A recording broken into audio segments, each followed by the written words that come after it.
Welcome to the Occult Rejects.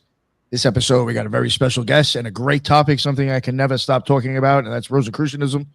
But before we get to Richard Rauch, let's introduce the other rejects. And we got the Loon, Judith, joining us again. What is going on, Judith? How are you? I'm fine, thank you, and thank you for having me today. You can find me on YouTube under the Loon and on X, and I basically talk about mindfulness and self-development. Yeah, thank you very much, Judith. I appreciate you making it.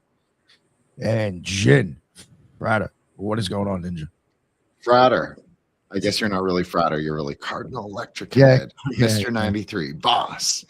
So what's up? So basically, I'm really excited. I was on today a little earlier, and so people can, which was a great show. I'm really happy with that. And so if you want to check me out, they can check me out on X, Twitter, at Wukong Reborn, WUKONG Reborn, or on the show account at Threshold Saints, which is also for IG.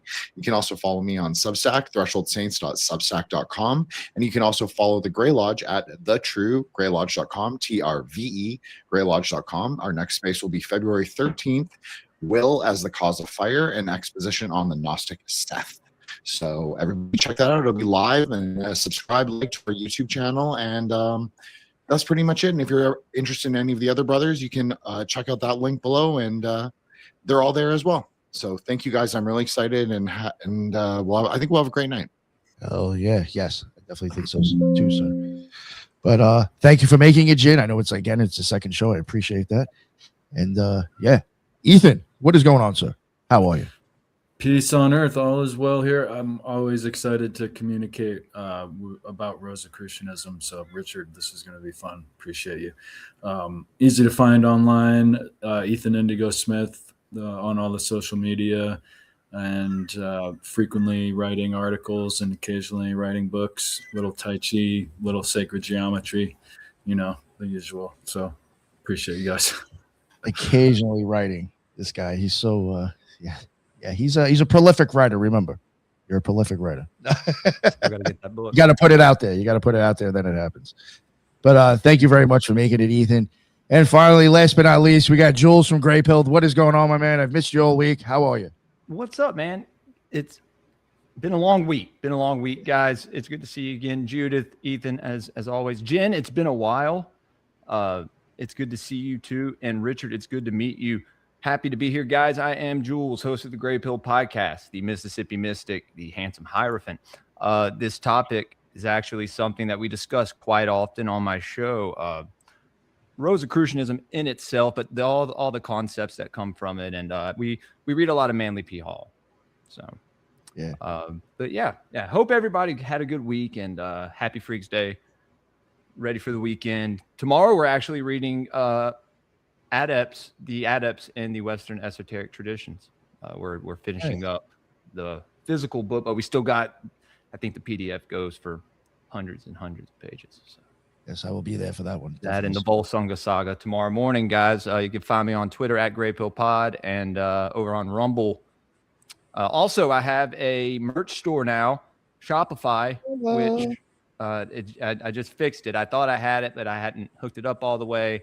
Finally fixed it, so you can go over there. Also, graypill.printify.me. I'm putting up some new designs this weekend. Only a couple on there right now, but it's good shit. Finally, after 2 years, we 2 years, 2 years in Grey Pill this last week. So, oh, nice, man, good for you. Yeah, here I can congratulations. A little applause for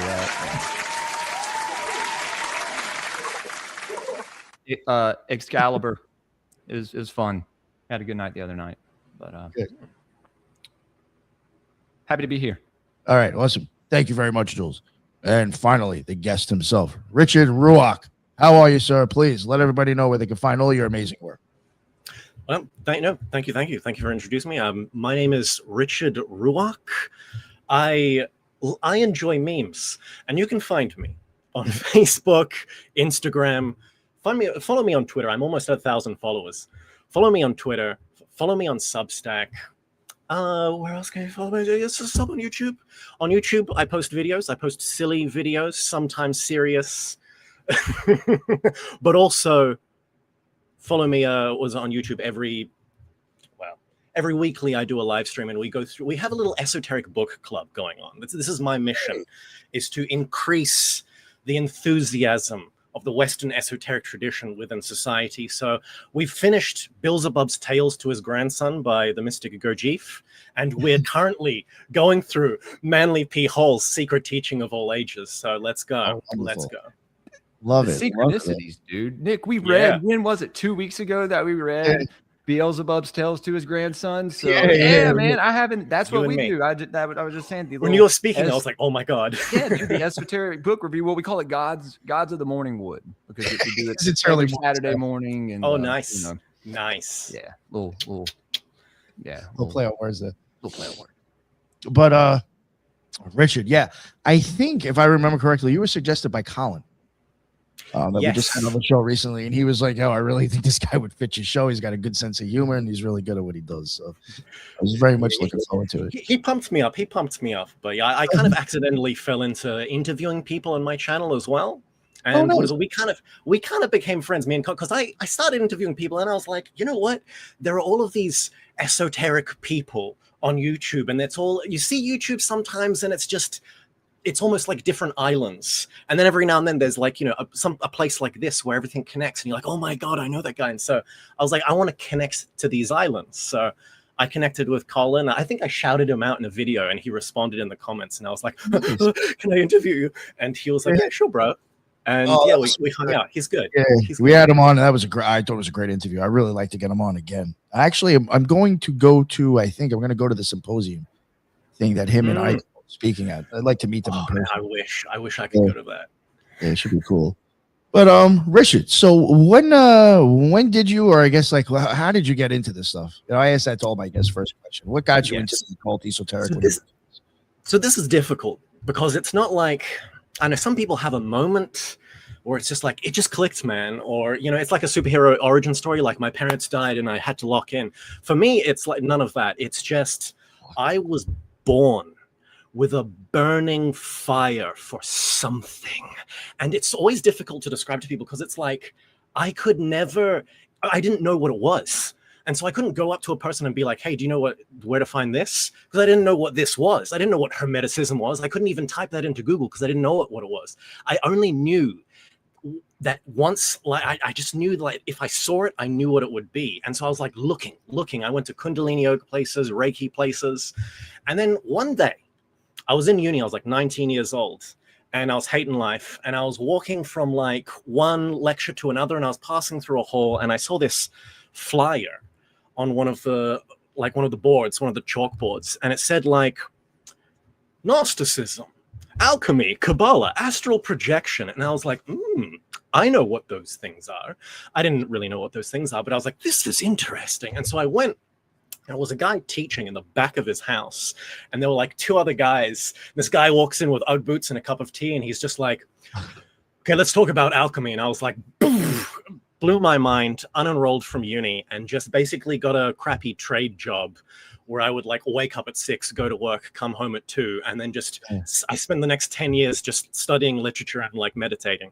And so and then eventually through a certain other interesting kind of way about it, I started the YouTube channel. Well, that the YouTube channel itself is also an interesting tale if you want me to get into it, but that's how I got into this. That's my origin story.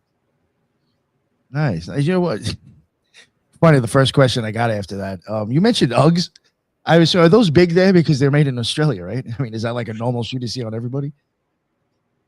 Yeah, so I don't know, actually. This is kind of a thing. It goes through phases, because there was a point when I was like 15 and all the girls were wearing them out. Oh yeah, of course, yeah. But then it stopped, and I'm like, here's the truth about Ugg boots. Ugg boots are disgusting. Gotta wear with the pajama, not the pajamas, the sweatpants too, right? Exactly. It's like they're really comfy, but once you sweat once, they stank. They stank, dog. And so I don't know if people just don't know, and then everyone's like, no, it's gross, and they stop buying them, and then the race memory is forgotten, and the next generation just goes through a phase of buying Ugg boots or something. That seems to be what happens. It's like it's a generational thing. I haven't seen it in a while. They're comfy. I've owned them myself. I mean, I have to defend them. They're great farm shoes. I'm not gonna lie. I don't know. If I have to run out to feed the chickens or do something, it's Uggs for sure. I feel the same about Crocs, though. I just feel like I don't know. I've had the Uggs with like the sole and everything, so you can actually go out in the Right. street there. Yeah, you can use them for something else other than just walking. But That's funny though. I was just wondering because I think they're made in Australia, correct? So I just assumed- Yeah. In all of the souvenir shops, it's like Ugg boots, and it's like a coin pouch made out of a kangaroo's ball sack. nice. Wow, awesome. Nice. So we're going to talk about Rosicrucianism. I guess that is a topic that you're very much into, sir. I'm very passionate. Very passionate. I enjoy Nice. Rosicrucianism, Hermeticism, Gnosticism, all of the isms. I seemed very very intrigued by people who promoted it. You know, I covered a few people like Michael Mayer and Robert Flood. You know, what do they call them? Apologists? Yes. Whatever. Yeah. I was very much into their style of stuff. So I was very intrigued with Rosicrucianism. And I've had other, I had God, I already forgot that other guy's name. He came on the show. He worked for Manly P. Hall. He was into Rosicrucianism. Yeah. Ronnie Pontiac. I don't know if you've heard of him. Well, Hall Maybe I'll put you in touch with him. Hall Yeah, he was works a for Manly P. Hall. Okay, that's interesting. Yeah, Say the that name again? pops, but Jules, say that again. No, I said, well, Hall was in that lodge, so he was a Rosicrucian. I heard Hall was friends with Max Heindel, but I was unaware he was in a Rosicrucian lodge. Yeah, I mean, you can see it as well, kind of expressed through his text and what he writes as his thought when he puts in his 2 cents here or there. It's very You see the very influence. reminiscent of a lot of Rosicrucian texts. But no, man, I'm very excited to hear what you have to say. Yeah. You know a lot more about it than me. Yeah, So. probably all of us here. Yeah. So I don't know where you want to start with that. I mean, you want to give an idea, maybe for people who don't know. I mean, a little bit of history of Well, it. I mean, I know that it might include their 3 productions too that was put out. yeah, I mean, well, one thing that's always hard to describe is what is Rosicrucianism. And what I like to say is Rosicrucianism appears to be a synthesis of 2 things. It seems to be a marriage of, how should I put it, Italian Renaissance Hermeticism and native German mysticism kind of came together and touched and made a baby. And that was Rosicrucianism. I like that. Well, it did start in Germany, correct? I mean, Yeah, so the that's 3 where the manifestos showed up and all those things. Well, the 3 manifestos, apparently there's actually 6, which I did a video on the 4th one recently. Oh, which is okay. interesting. But the 3 first manifestos were published in Kessel, Germany. But it's one of those things, it's like the influences, when you look at what influenced the Rosicrucians, you can kind of get some flavor of Giordano Bruno, you can see Ficino, there's these hermetic texts coming out of Italy. And then at the same time, you've got like Jakob Boehm and things like that. A lot of Rosicrucians read him. So it's that kind of mysticism and Italian Hermeticism that kind of comes together in this Rosicrucian synthesis. How you said like Giordano Bruno and Jacob? I don't know how you say that guy's name. Jacob Boehm. Oh yeah, definitely. Yeah, but they're both also very, yeah. I recorded a whole solo episode realizing I said his name wrong and literally went in and edited out the last name every fucking time. I was ready to just pause my computer because I was like, I know somebody's gonna bust my balls about saying this guy's name. Oh, you said his name wrong. How the fuck do you know anything about him? Well, so I didn't want to deal with that, but I did notice that a lot of the people you just mentioned now also have a very, in my opinion, very Christian type of look with their stuff as well. Yes, yeah, and I mean that's the other way to describe Rosicrucianism is esoteric Protestantism, Right. But that's a bit weird to say nowadays, because when we look at Protestant nowadays, it's kind of like, Anglican. You think of like American evangelists, and it's like, cringe. Whereas like mysticism is more Catholic, more Orthodox. But there was a time when Catholicism was kind of overloaded with a lot of kind of bloat, with lots of corruption. And it was actually, there were these movements that were more, how shall we say, more mystically inclined, that were saying the church has gone wrong and we need to go back to the original church. And so you have these movements like the Pietists, like Jakob Boehm, I believe, comes from the Pietist movement, Quietists, the Quietists. Like they would say things like, God, he's something transcendent, but I feel God within me. And that thing that I feel within me, I also see reflected in nature. So God is in nature. And the church is like, oh, that's pagan. And the quietists had to keep quiet about it, hence why they call them quietists.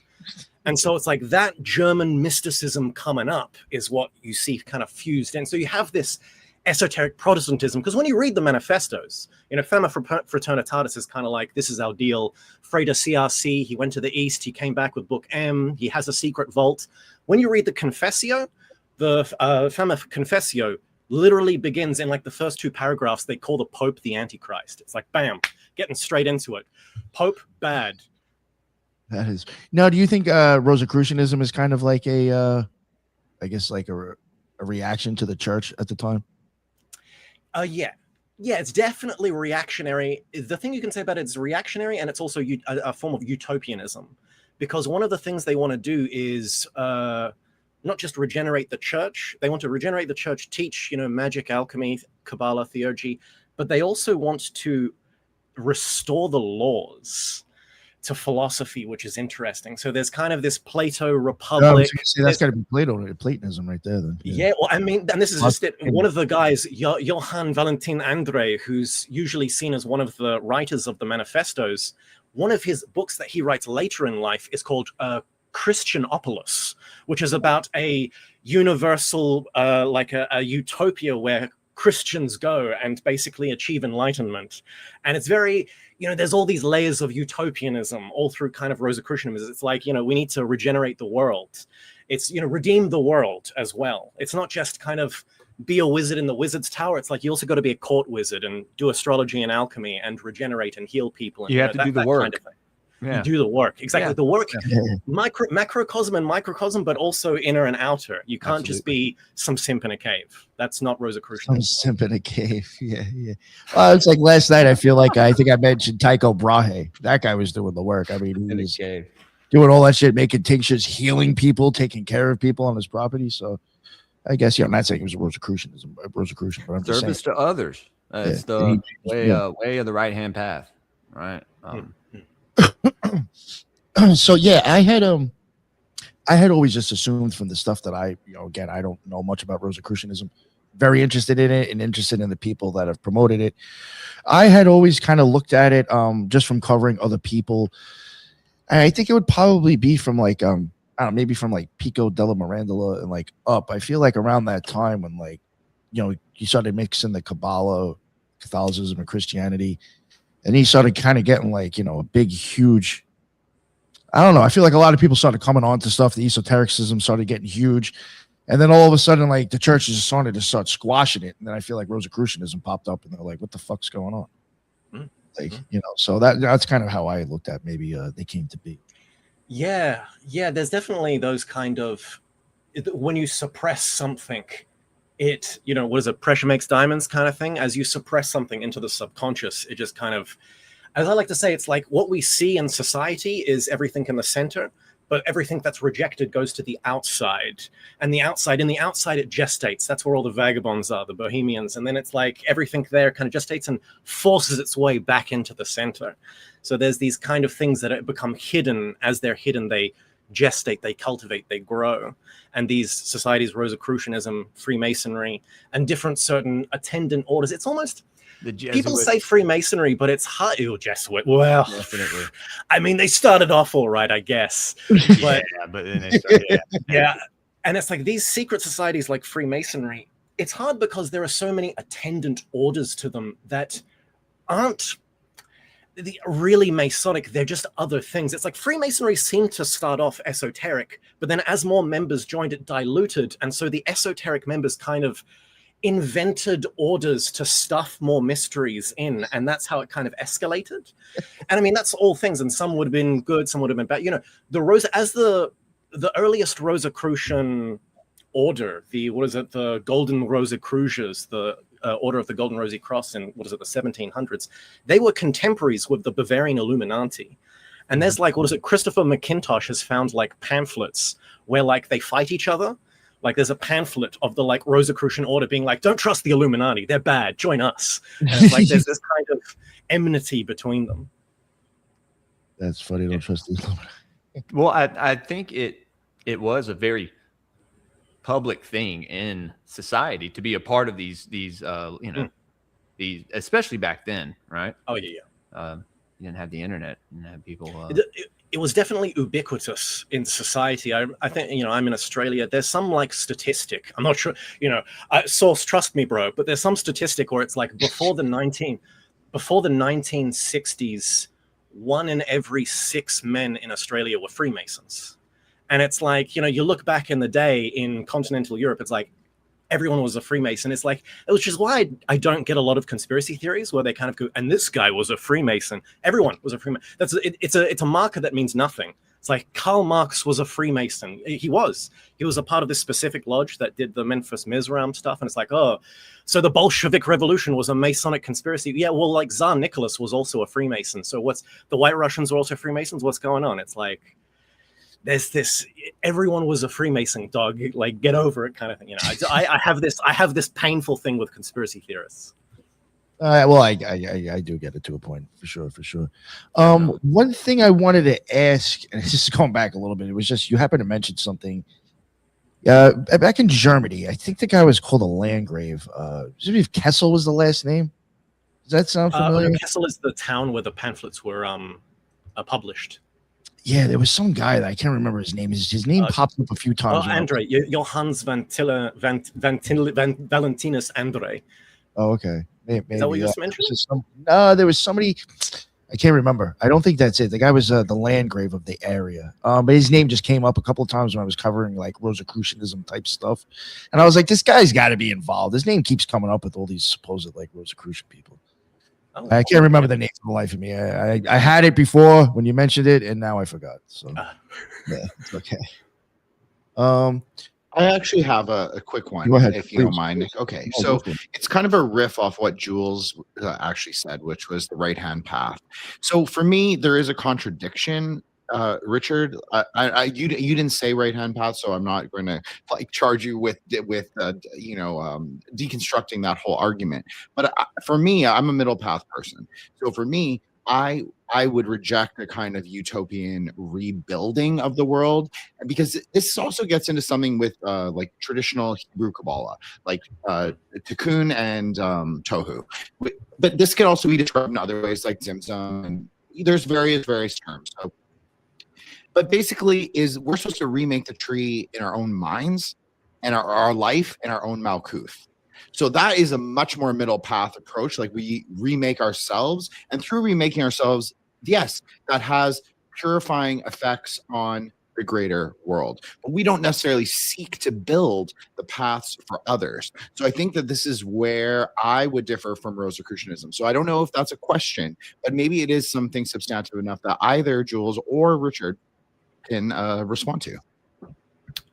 Yeah, like, so the way I see it is, even though I say Rosicrucianism is utopianist in its essence, I also kind of agree. It's like utopia is impossible.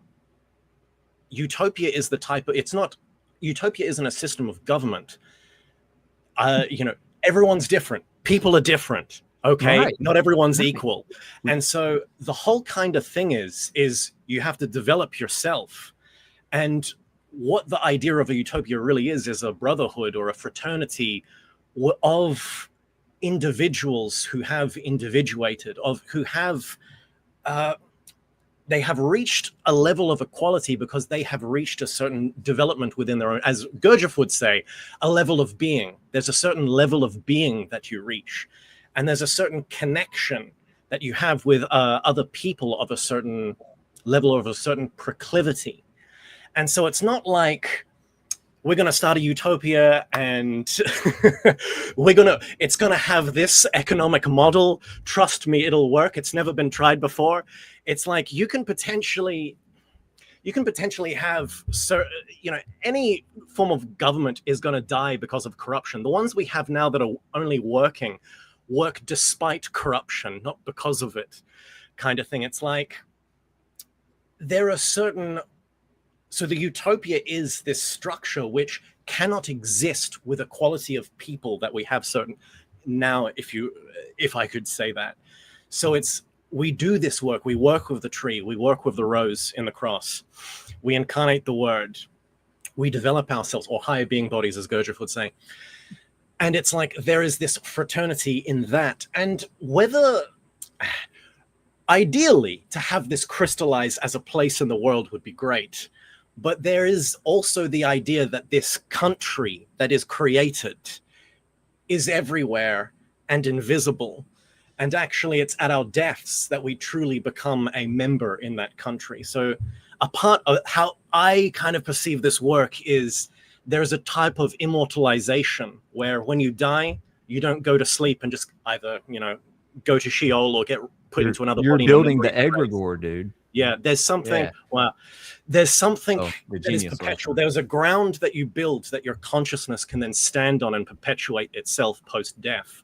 And that beyond the gate of Saturn, beyond the gate of death is this new world where our brothers are waiting for us. I've actually heard of this from some of the Temple of Set guys who are also very much into Gurdjieff. So there's this thing called the Uranian impulse, where you kind of break free of the markers of Saturn and fly free, you could say, into Keter. So very interesting. I think you said, though, the right word, which is individuation, which is as we're doing here, like discussing these matters of consciousness, processes of consciousness, as we would say in Buddhism, processes of adamantization, to borrow something that's also very Gnostic. But yes, Vajra can also be translated as diamond, thunder, or adamantine. So there's something in common with all of the, Hermetic and sorceress languages, I think. 100%, 100%.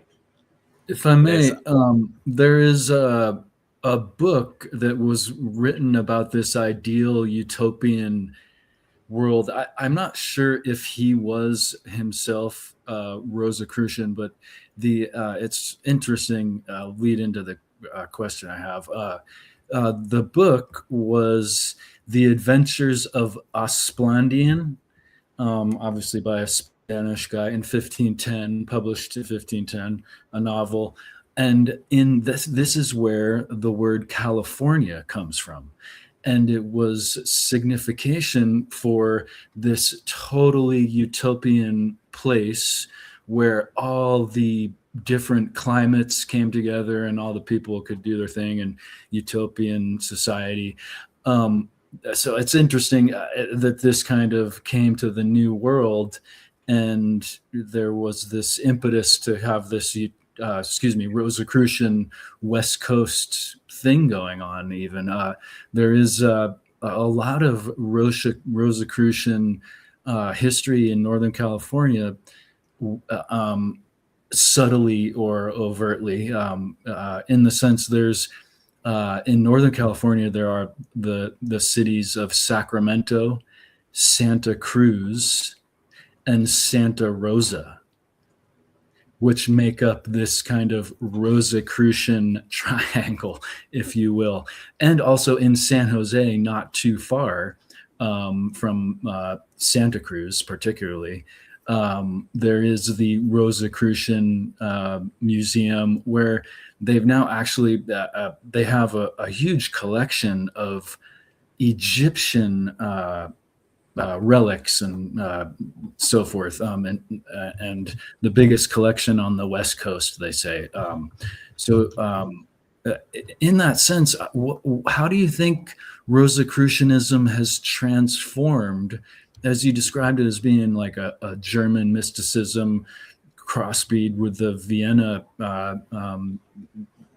persona people and so forth? I thought that was a really great way to summarize it. And so how do you think it's transformed as they've kind of integrated or claimed to have integrated, Egyptian and other ideas from other long time, past, and also maybe even more recently?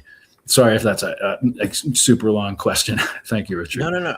Hopefully I can answer this, but this is interesting because it also goes back to those original manifestos.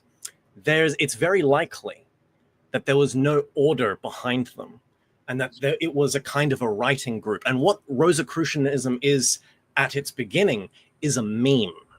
And as it embedded in people, they were like, this should exist. And so certain orders sprung up. And as those orders have sprung up, so you get the Order of Golden Rosicrucians, and then you get the SRIA, and then you get the Golden Dawn, and you get OTO, and you get all of these other orders, the Rosicrucian Fellowship of Max Heindel, you get the Fellowship of the Rosy Cross, completely different order by Arthur Edward Waite.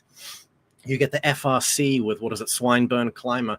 All of these guys have their own, they add a little bit to them. You get a Mork. Harvey Spencer Lewis's Amorc.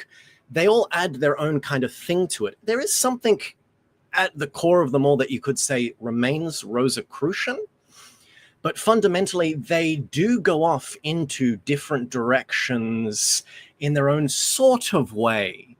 Like, the Golden Dawn is seen as more magical, like teaching kind of magic, whereas Amorc is seen as more mystical and it's higher rung. You get initiated into Martinism and it's more of a reintegration of being kind of thing.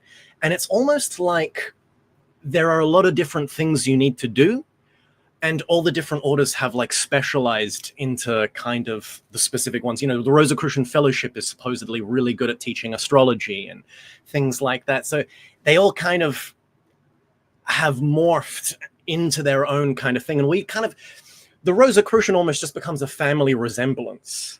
A lot of them are very different. They're very, very different. But I don't know if you want to zoom in on any specific one to go into more detail, or I'm not sure if I answered your question also. But yeah, they've descended to us, a lot of these orders, and have become they've taken on their own kind of roles.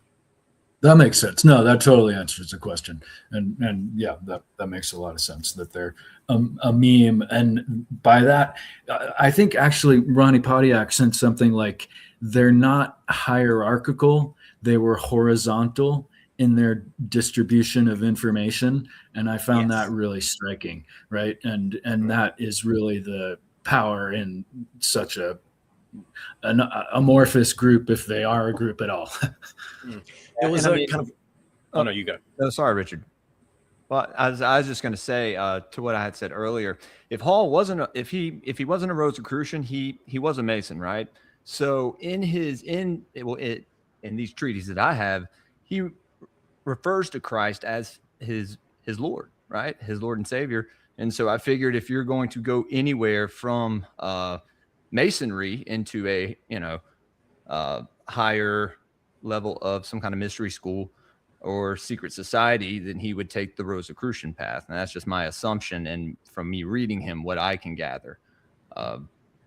And also what he likes to talk about. I mean, especially when he gets into, and I will say this as well. He likes to talk about, stuff that goes all the way back to like, hopefully I say it right.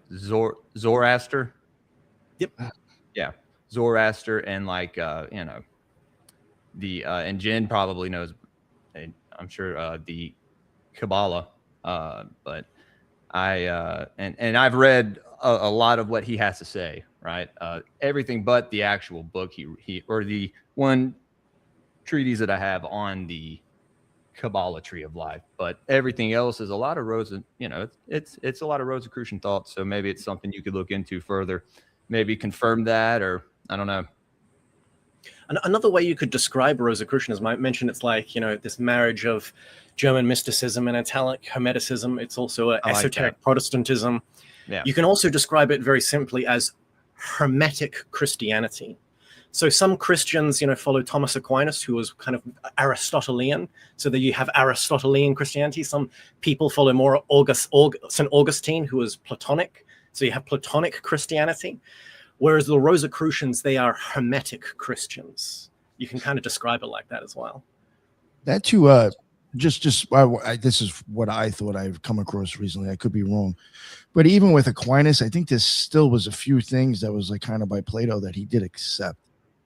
So I just, the reason why I'm saying that again, I'm not trying to beat a dead horse. I just don't think Christians realize where they come from. You know what I'm saying? That's what, So got a question from Assyric Media right here.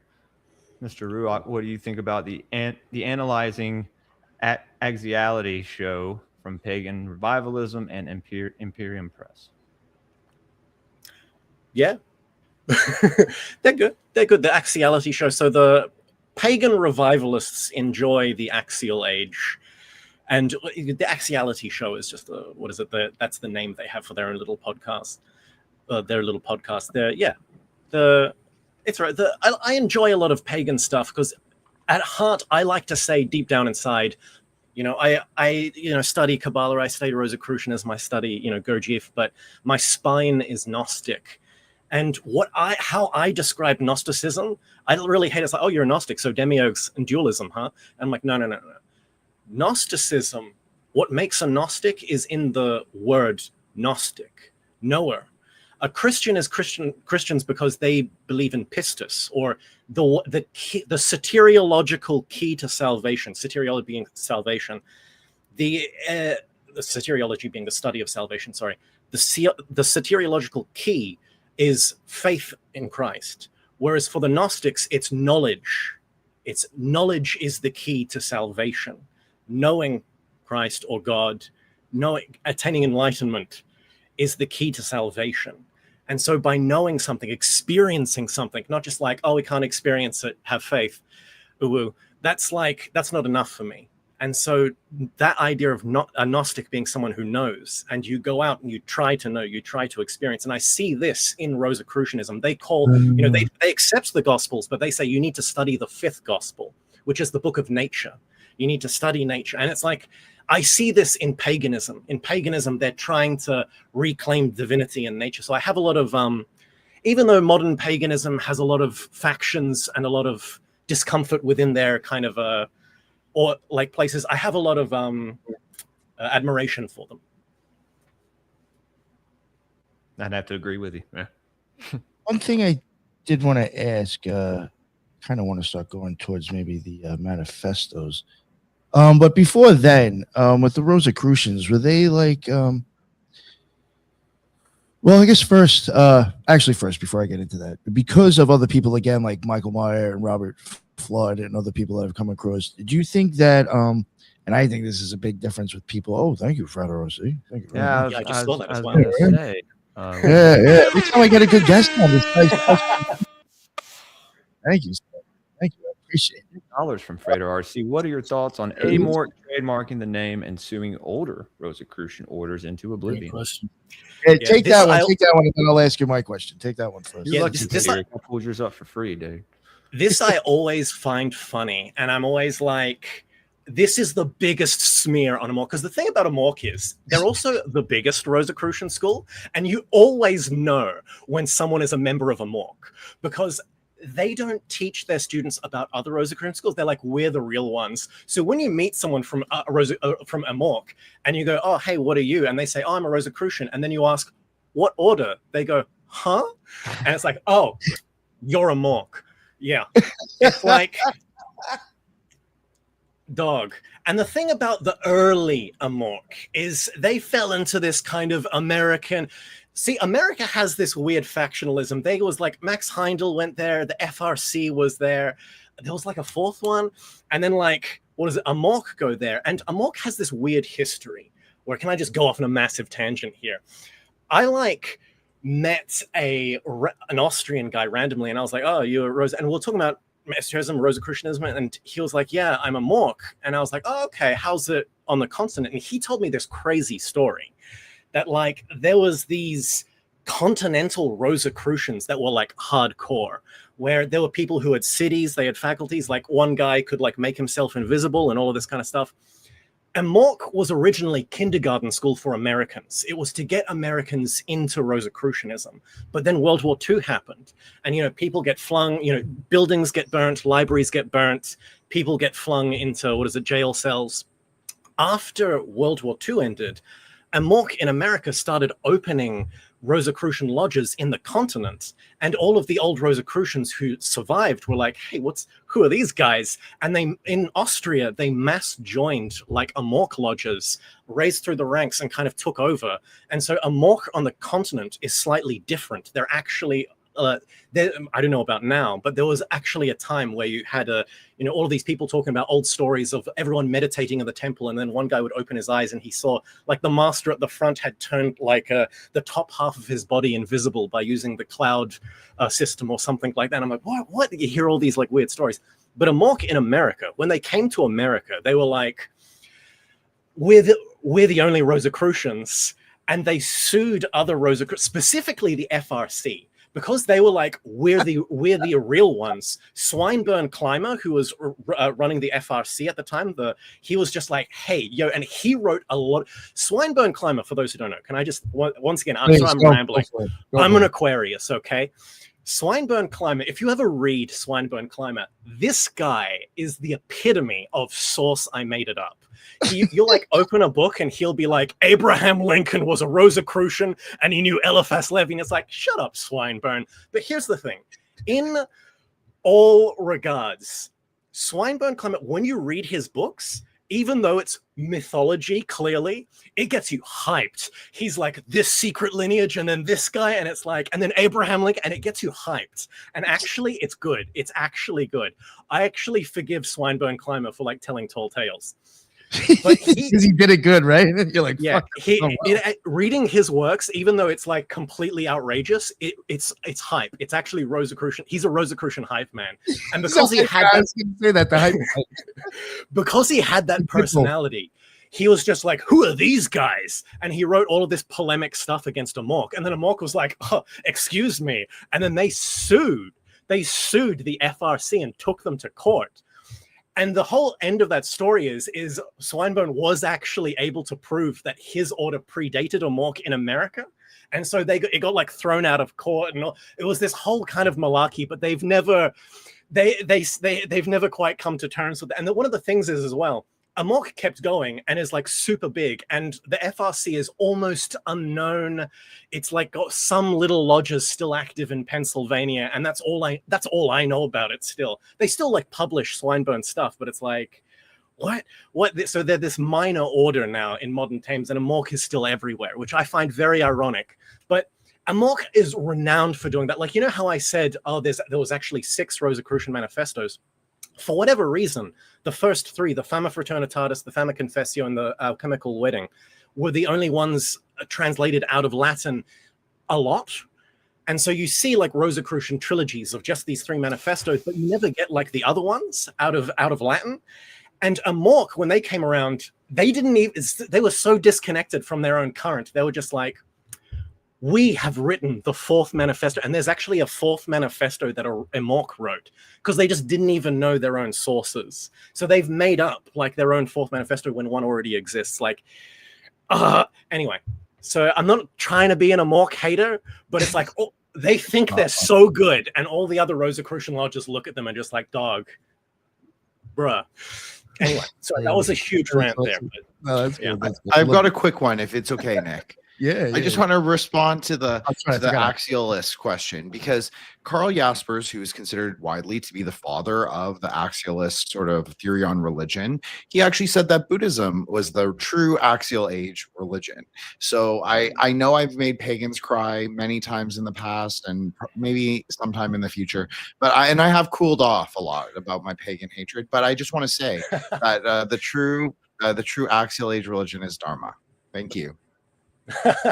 Base. What is up, Frater RC? How are you? Hey everyone, good to see you. This is a surprise, but hey Richard, I've been enjoying your talk very much, man. I sent a super chat because I had a question, and then you kept talking, and I was like, I have another question, and at the same moment they invited me on. So thank you everyone for having me. Though in the sign-on process, I missed the last few things that were said, so I can't jump in on them. But when I get up to pace, I do have a couple questions. Nice.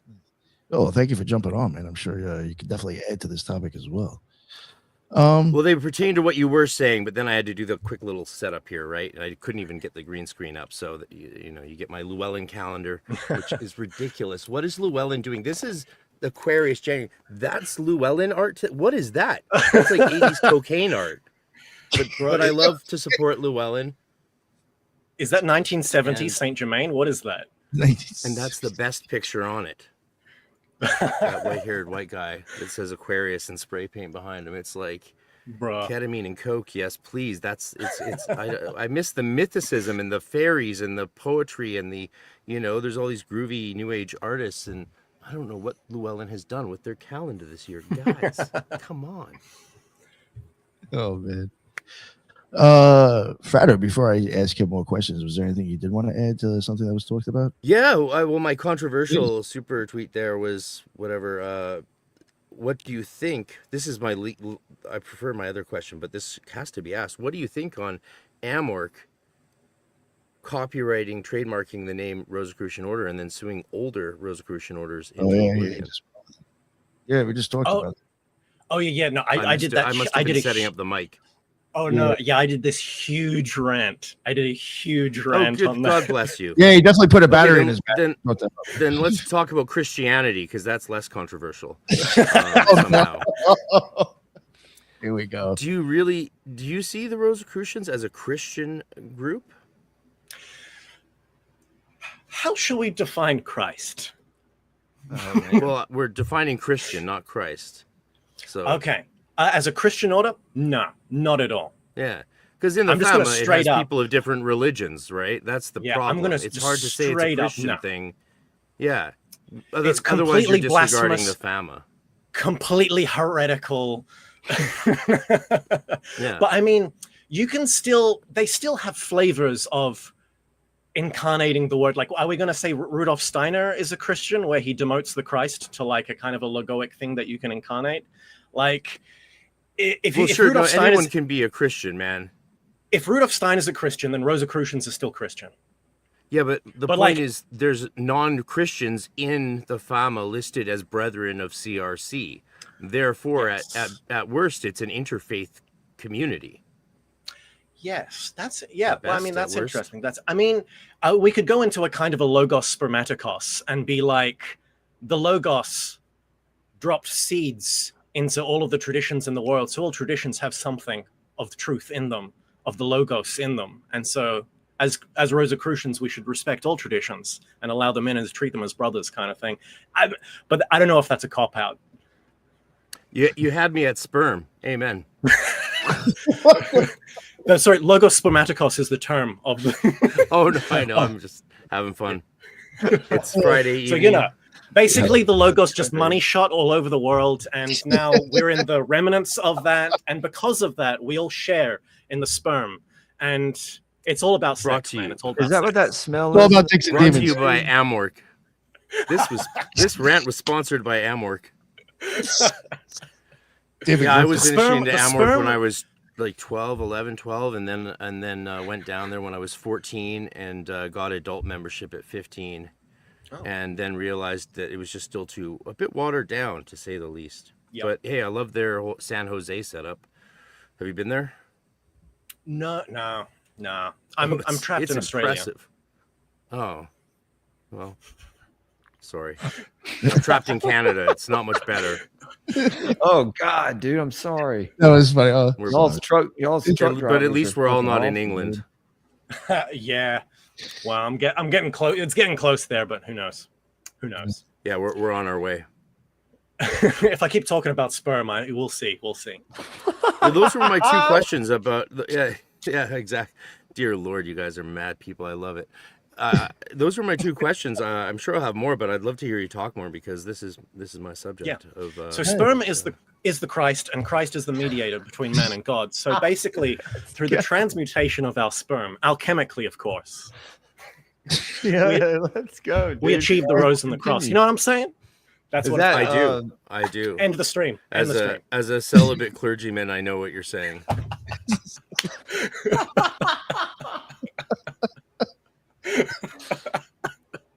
Thank you, Jude. Thank you for still being here, Jude. Yeah, we have a lady. No, it's all right. She's fucking dying over here. Yeah, she was in the OTO, so I mean, she's got a, I'm sure she's got thick skin. She's heard that before. Yeah, she's seen that before. Don't forget. Yeah, she's been through a Gnostic mass. She knows what's up. Yeah. One thing I did want to ask, only because again, I was referring back to other people, like I mentioned, Michael Wire, Robert Flood. very much like polymaths. Do you think a lot of the Rosicrucians prior, or people who kind of helped form those manifestos, might have been like polymaths themselves? Yeah, and this is something else I'm quite passionate about, because, like, you could say, those manifestos came out of supposedly they came out of the University of Tübingen, the Tübingen Circle, which generation later produced Schelling and Hegel and Fichte and German idealism. So German idealism has a weird Rosicrucian link, and Hegel read frickin' Jakob Bohm and all of that kind of stuff, or Jakob, or however you pronounce it. But Böhme. It's interesting. Jakob Böhme. Jakob Böhme. And Böhme so ist it's die all genau richtige Weg. ich will leidenschaftlichen Sex haben. Now, Das the ist whole sehr schlecht. Now, and so the whole thing is, with philosophy is a broad umbrella term. They want to regenerate philosophy. Philosophy includes metaphysics, ontology, epistemology, how we know things, ethics. Politic comes out of that. So, you have your metaphysic, you have your ontological backbone of how you think the world works. If you're a materialist, it's materialism is your ontology. If you're an idealist, you think spirit or mind is the backbone to all creation, or what's primary. Epistemology is, what's the limit of knowledge? Immanuel Kant famously closing the doors to the noumenal world, even though he was an idealist. Unforgivable. And then you have your ethos, your ethics, how you act in the world, and that can be expanded out. How you act in the world can be expanded out, how you treat other people, how other people should be organized into a politic. And then, of course, you have aesthetics, and all of those things in philosophy should be interconnected. So, you have Schopenhauer with his metaphysics of the world as will and representation. So an artist always mixes his will into his art. Art is a combination.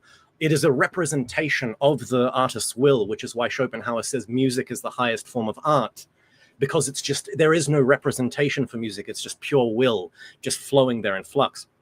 And so you have you have this idea of philosophy as these 5 things. It's a very generalist things, and science is actually something below philosophy. Science is downstream from philosophy. But what's higher than philosophy? What's higher than philosophy is literature.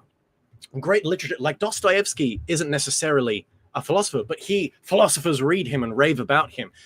Literature is higher than philosophy. Literature, folk tales, fables, mythology. And here's the thing.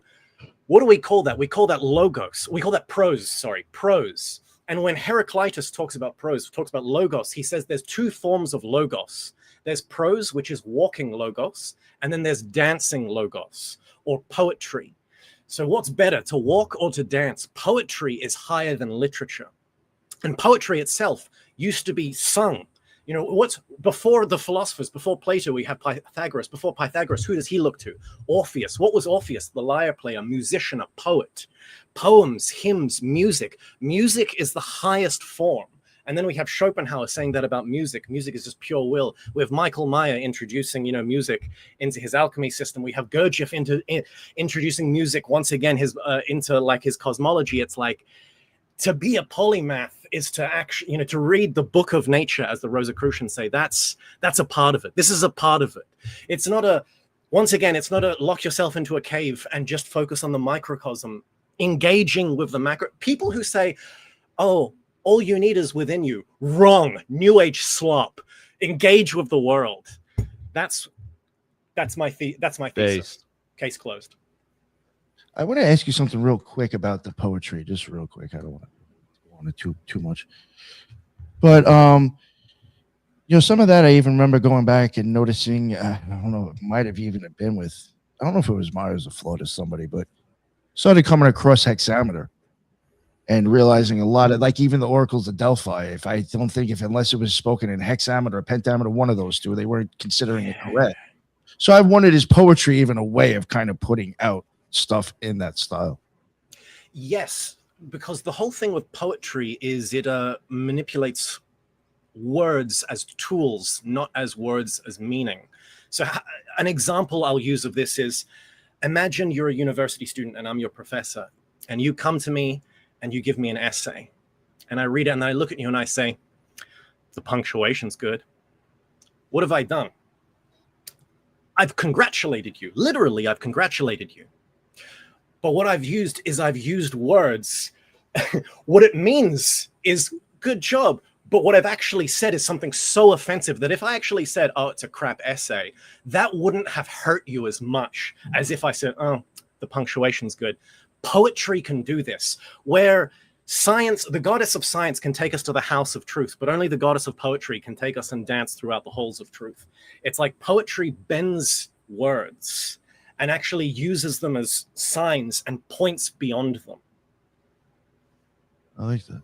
I think Michael Meyer even says, like, if you want to study alchemy, you learn poetry first, then you'll learn the language of the birds through poetry or something like that. The Eddas is a great, a great example of that. If you read the Poetic Eddas, it's beautiful. Nice. All right. So did you want to get into manifestos? I think the other question I had was, there people prior to those manifestos coming out, was there like an idea of Rosicrucianism kind of floating around already, or? I mean, so here's the thing. It's like Rosicrucianism is a label that those manifesto makers kind of settled on. But before that, there was something going on in Europe. I think there's been like some guys in the Pan-Sophism movement, and it's Pan-Sophy. I'm going to say it's Pan-Soph, spoiler alert. But like those guys did a lot of work. And one of the things they did was one idea that came up was Heinrich Agrippa a Rosicrucian? And when diving into him and trying to find out that, they found out that Heinrich Agrippa knew all of these people. There are all of these diary notes or letters where he's like, hey, can you fund me? Hey, can I get there? And you look at him going across Europe, and he's always out of money, but he seems to arrive in a place and be sorted out and be funded. And it's like, it seems to be that Heinrich Agrippa was a member of a secret group that remains unnamed, but it's like seems to be, he's pre-Rosicrucian, so it wouldn't have been called that.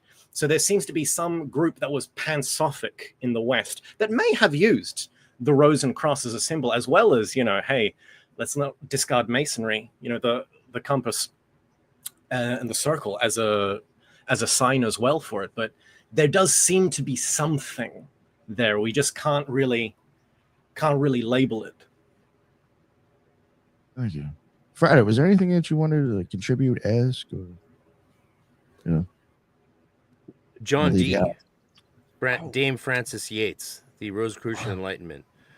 There's been professors and academics coming out and saying that they actually think Yates was right. Nice. Dr. Terry Burns at my own Enochian conferences has said this now, and apparently there's others as well. It does seem like, well, obviously we have the Monas Hieroglyphica of John Dee on the Chemical Wedding manifesto, right? So there's obviously an influence. No one would debate there's an influence. But what do you think of the chances of John Dee and other maybe members of the School of Night in Elizabethan England seeding the Rosicrucian ethos around Europe in their travels? And again, it's so weird because none of this correlates directly to the emergence. But then you think about, well, that's normal. We lose a lot of information over time. Not much is written down. Even Dee's diaries have to be read through a very nuanced hermeneutic lens to really, get at the truth. I mean, so many things to be said about it. That's why we do conferences on it. It's lots. We're just scratching the surface, people. We haven't figured it all out. Yeah. So yeah, have you looked at much at the John Dee connection? Have you read the Rosicrucian Enlightenment? I think that theory, again, is interesting, as well as the School of Night. Yeah, I just started reading that book actually. So I'm just going through it. But it's like, so you have to read it, then you have to read all the papers debunking it, and then you need to read it again. So you're in for a journey, bro. Bruh, nah. Oh god, there's so much stuff to read. I weep. I look at my bookshelf and I weep. Ronnie Pontiac crushing it with his new book. I just sent him an invitation to our conference. Have you seen his new book? No, what is it called? Oh God, well, what's the actual title? It's the big new book on Rosicrucianism, and he was like the secretary or assistant to Manly P. Hall, or yeah. And if you want to check out a good episode, he's on the Occult Rejects. He was. He came on for that book months ago. But months ago, he came on for that. I'm pretty sure, didn't he? Yeah, but he that was been able to. He came on for that book already. Yeah. Yeah, I'm still waiting for it to show up and be available in Canada. I got the audiobook and I listened to him on Aeon Byte Gnostic Radio last night. It was just Nice. fucking amazing. I mean, Nice. anyone coming out Shout of out Aeon Manly Byte. P. Hall's lineage is going to know their shit. Plus, he's a musician, which just adds to what you were saying earlier about poetry and Kant and art being the only thing that transcends reason and emotion. Yeah, beautiful stuff, man. Absolutely. The title is The Rosicrucian Counterculture. Yeah. Ooh, spicy. Yeah.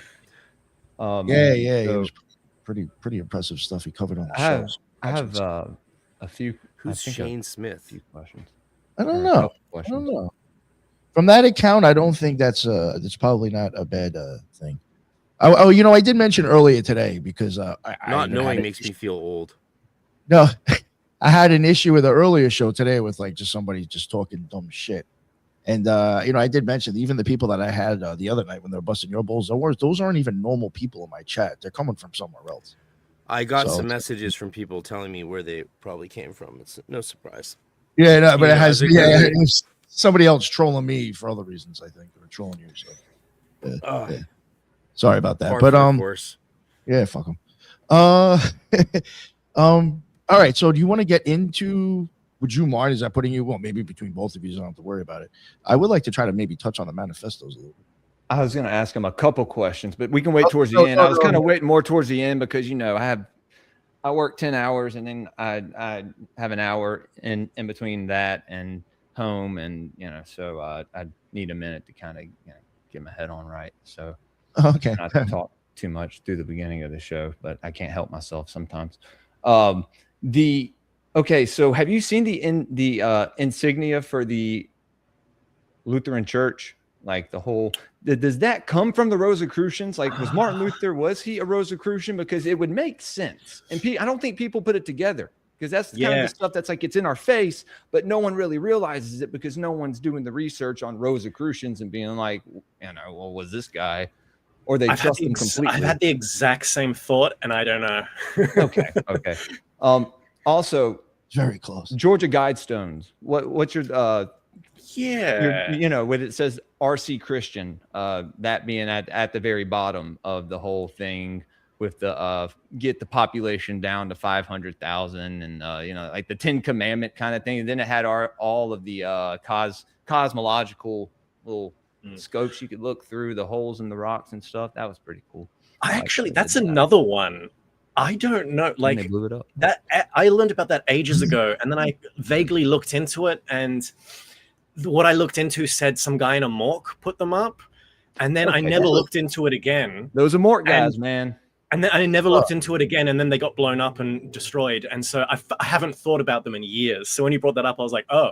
You think that was another Rosicrucian yeah. order that was like, fuck you, and blew up their fucking Georgia Guidestones? Like, Dude, yeah, I fuck thought you, and they you were lost. cool. I'd like to go see him now and take my kids, I mean, to talk about look like what the Rosicrucians did, honey. with like a morgue, apparently they have like a kick-ass Rosicrucian museum in like their main center. Like it's actually good. They have like an alchemy museum or something. I'm gonna go. Yeah. I have Apparently it's rolls good. and rolls Apparently of it's film good. from it. Yeah, I went there in '96. Where is it? Oh, nice. Yeah, where is It's it? in San Jose, and like I have tons of great photos. I'll you know what? I'll dig them up and I'll post them on my Instagram on Hermetic Podcast Instagram. I'll just post all of my Amorc photos like from there. I went there in '96. It was awesome. The museum's amazing. There was gorgeous naked women doing photo shoots by the fountain in Egyptian headdresses, and as a 16-year-old, that was like, giddy up. Yeah, Damn. let's go. Damn, Like, I would have joined on the spot. And so I was there. My mom drove me down with my best friend and sister for summer vacation because I was so disheartened by the Junior Order of Torchbearers information, which is what they give to everyone below 18. And we had a local Rosicrucian temple, and my mom was very good friends, the best friends with all the big wigs there and older people there. And I would go there for astrology lectures, all from like age 12 to like till 16 when I joined the Golden Dawn, 15. And I stopped going to Amorc so much. But they had a temple, and I wanted to be initiated, but like you have to be an adult. And so I was like, well, no, this is by the age of 14. It was a joke. So they said I could show up and be tested there in person. So we drove all the way down to Amorc. And the head honcho took me into the back room and gave me all these tests of knowledge and even some meditative psych stuff. But I've been doing TM since I was 7 and been initiated into yoga multiple times in the Maharishi cult I grew up in. So yeah, they let me in and gave me an adult card and gave me, so then the adult monographs arrived and I was like, this is bullshit. And I joined the Golden Dawn. I've heard stories of those monographs. Was It was probably good for the 30s or 40s or whatever. I think someone once said they have like a monograph on Kabbalah, and if you go on Amazon and randomly buy a book, it's better than whatever they have in that monograph. I mean, with all the money they have, you'd think they would be funding cutting edge scholarship and, like, you know, provide an avenue for all these PhDs to publish their books academically through them instead of Brill, and bring the price down and like do all human, like there's just no semblance of Rosicrucianism that I see anywhere in Amorc, other than the fact that they have venues that bring people together with sincere interest. I feel like there was like a lot of bureaucracy, because wasn't like Frater Albertus a member and he kind of got forced out? Well, but now we have, like, his tradition became brilliant and wonderful, and now we have people like, you know, Brian Cotnoir, crushing it in the alchemy world. I mean, two books better than all of the alchemical literature the last 200 years combined in 2 little paperbacks. So Brian Cotnoir has just changed the game. I don't even talk about alchemy anymore. I just tell people to read these books, though I'm giving a 2-hour lecture on alchemy tomorrow to my students. So you got to pay the bills. Yeah, I guess. Yeah, nice.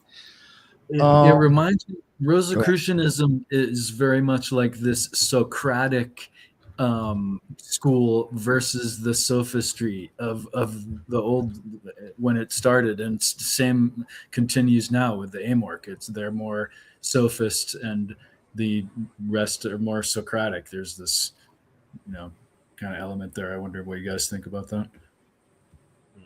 I think bureaucracy definitely plagues a lot of the orders.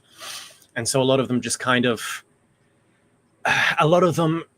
very much like Masonry, it's just kind of old guys who like to eat sandwiches and talk about stuff.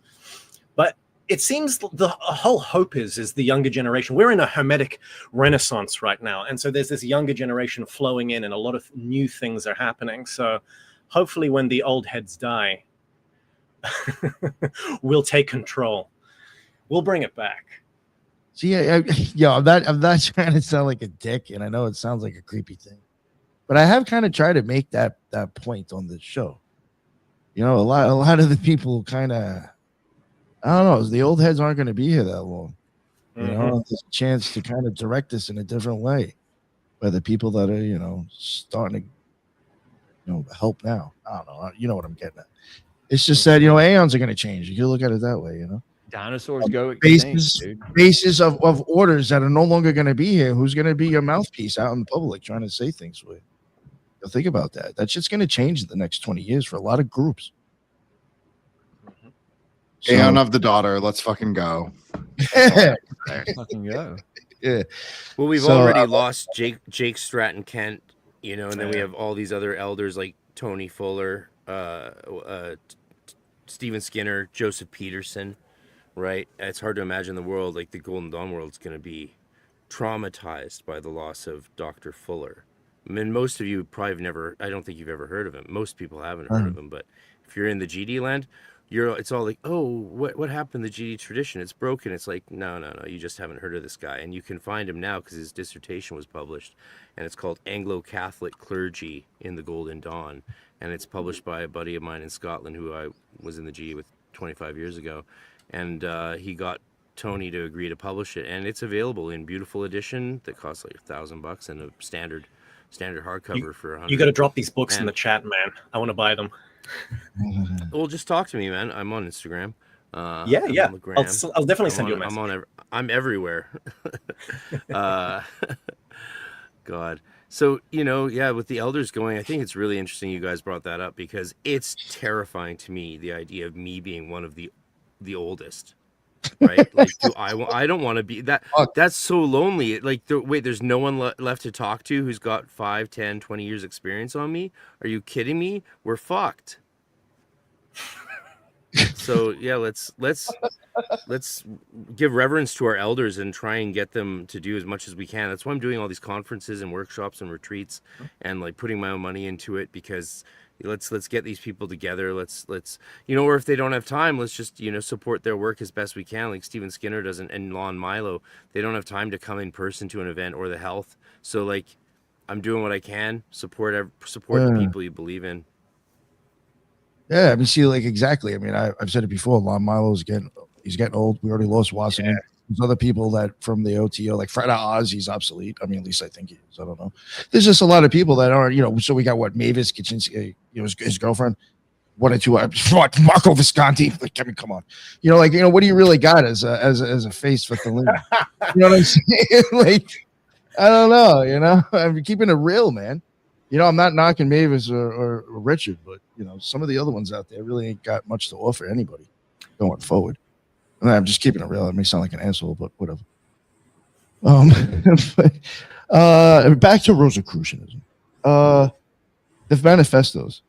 Do you want to touch on that? Yeah. Would you? Yeah. All right. I wasn't sure. I mean, off the top of my head, the only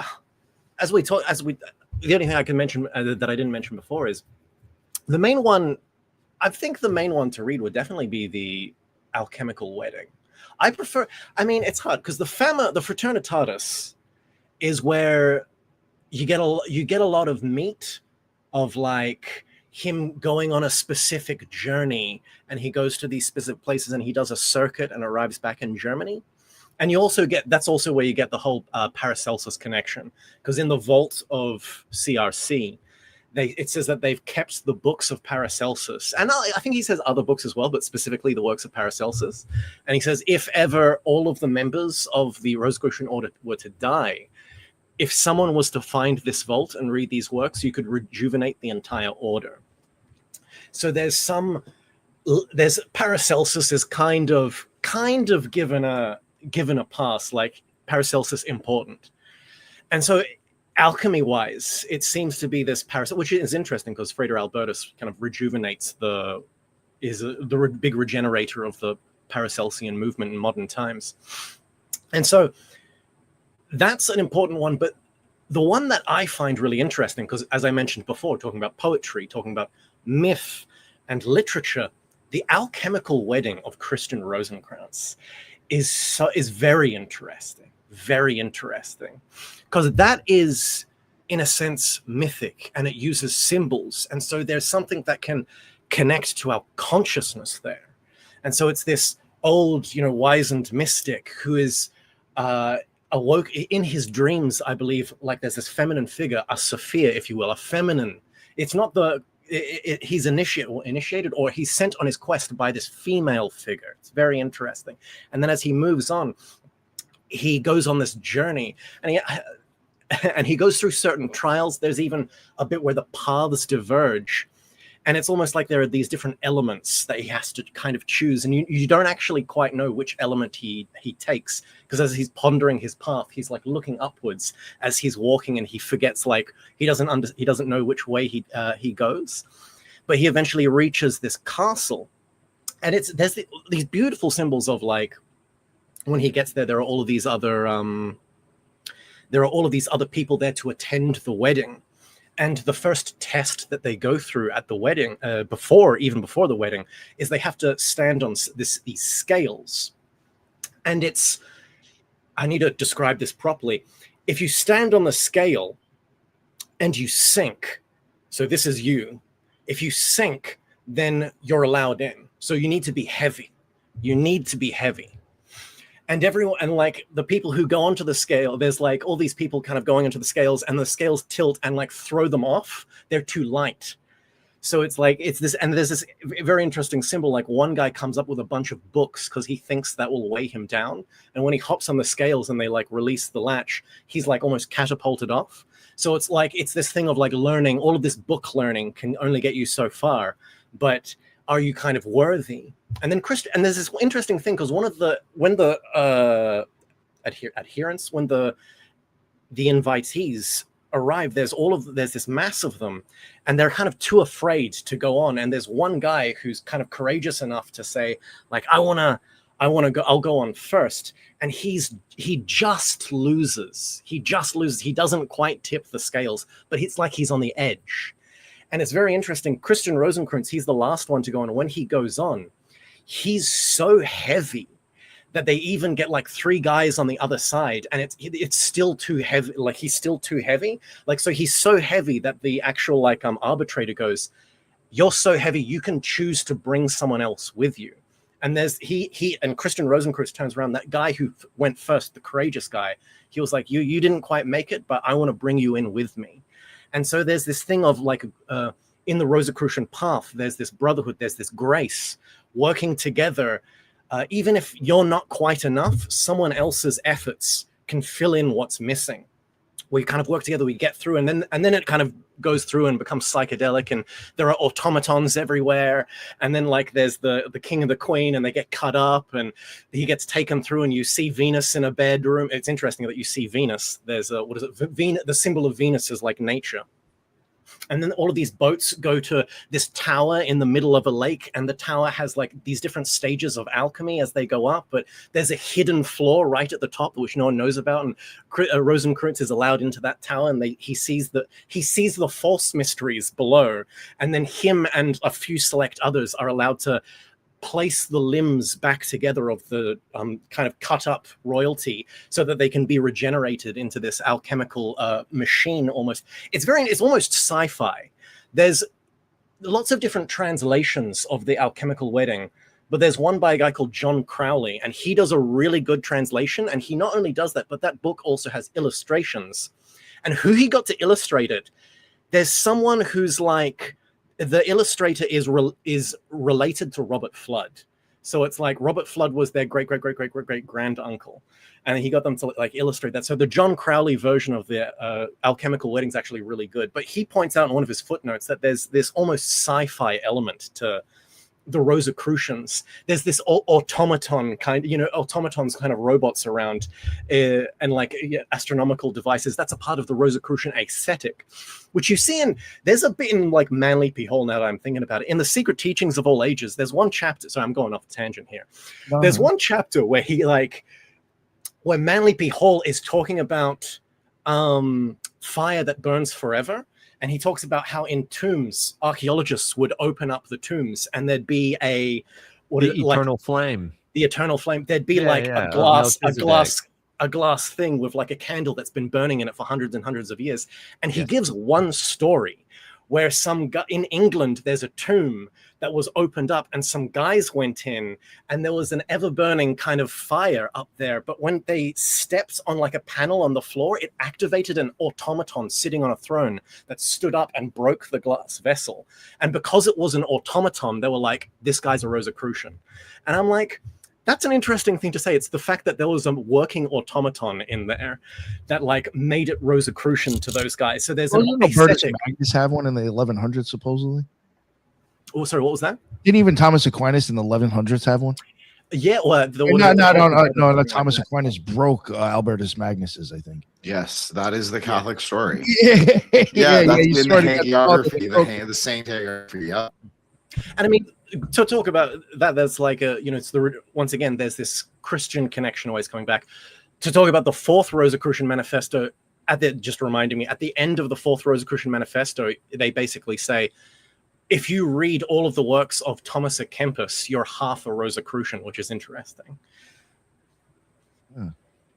So Thomas à Kempis, the Catholic mystic. I heard every word you said. I was just, because people were very curious in the chat, and I appreciate that. I sent one of the book titles. Yeah, hearing your description of all that was such a treat. Thank you. It's no problem. It's one of my favorite topics. I'm honored to be on the stream. But for people who are interested, these are sort of the best 3 books, in my opinion, you can get. First, the newest translation of the Manifestos by Godwin, Mackintosh, and well, that's John other Dee's people like Godwin.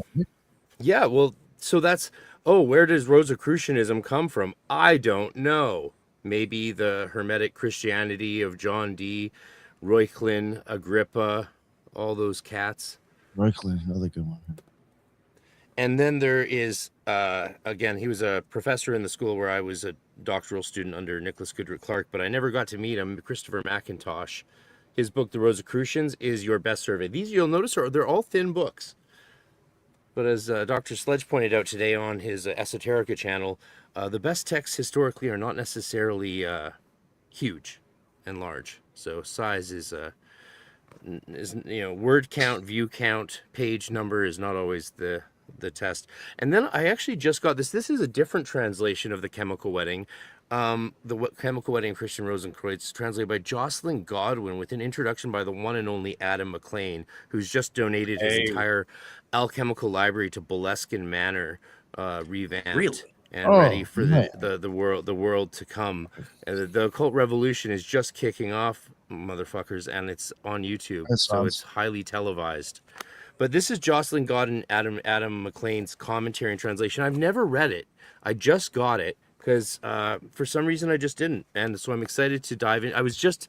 Your story is so apropos because I was just about to reread the whole thing in a new translation. And it's ironic because I actually got to have lunch with Jocelyn Godwin at the ASC in 2004.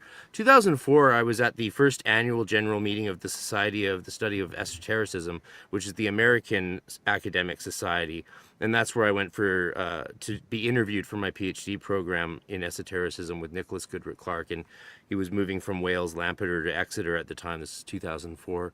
So yeah, I was sitting. I borrowed money and scraped money together to fly out there to the East Lansing, Michigan, for the conference, and I had no money for a hotel, so I was just gonna all night diner it, as a 24-year-old grad student, and I was sitting in the cafe or in the bar, and Jocelyn Godwin and some other professors were talking with me and talking to other people, and then they invited me to lunch, and I sat down with what I would find out are some like 3, 5, 6 of the greatest academic esoteric scholars. I just had nothing to ask them really, except just listened and have been studying their work ever since.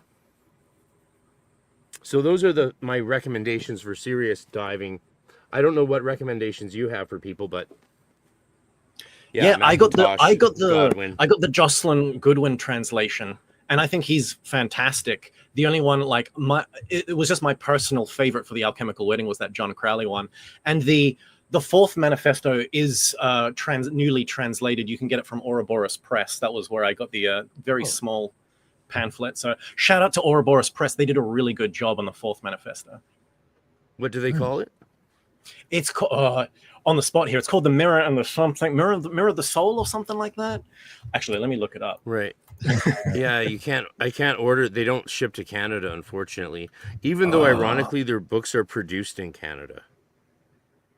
Oh, that is yeah. Okay. Yeah.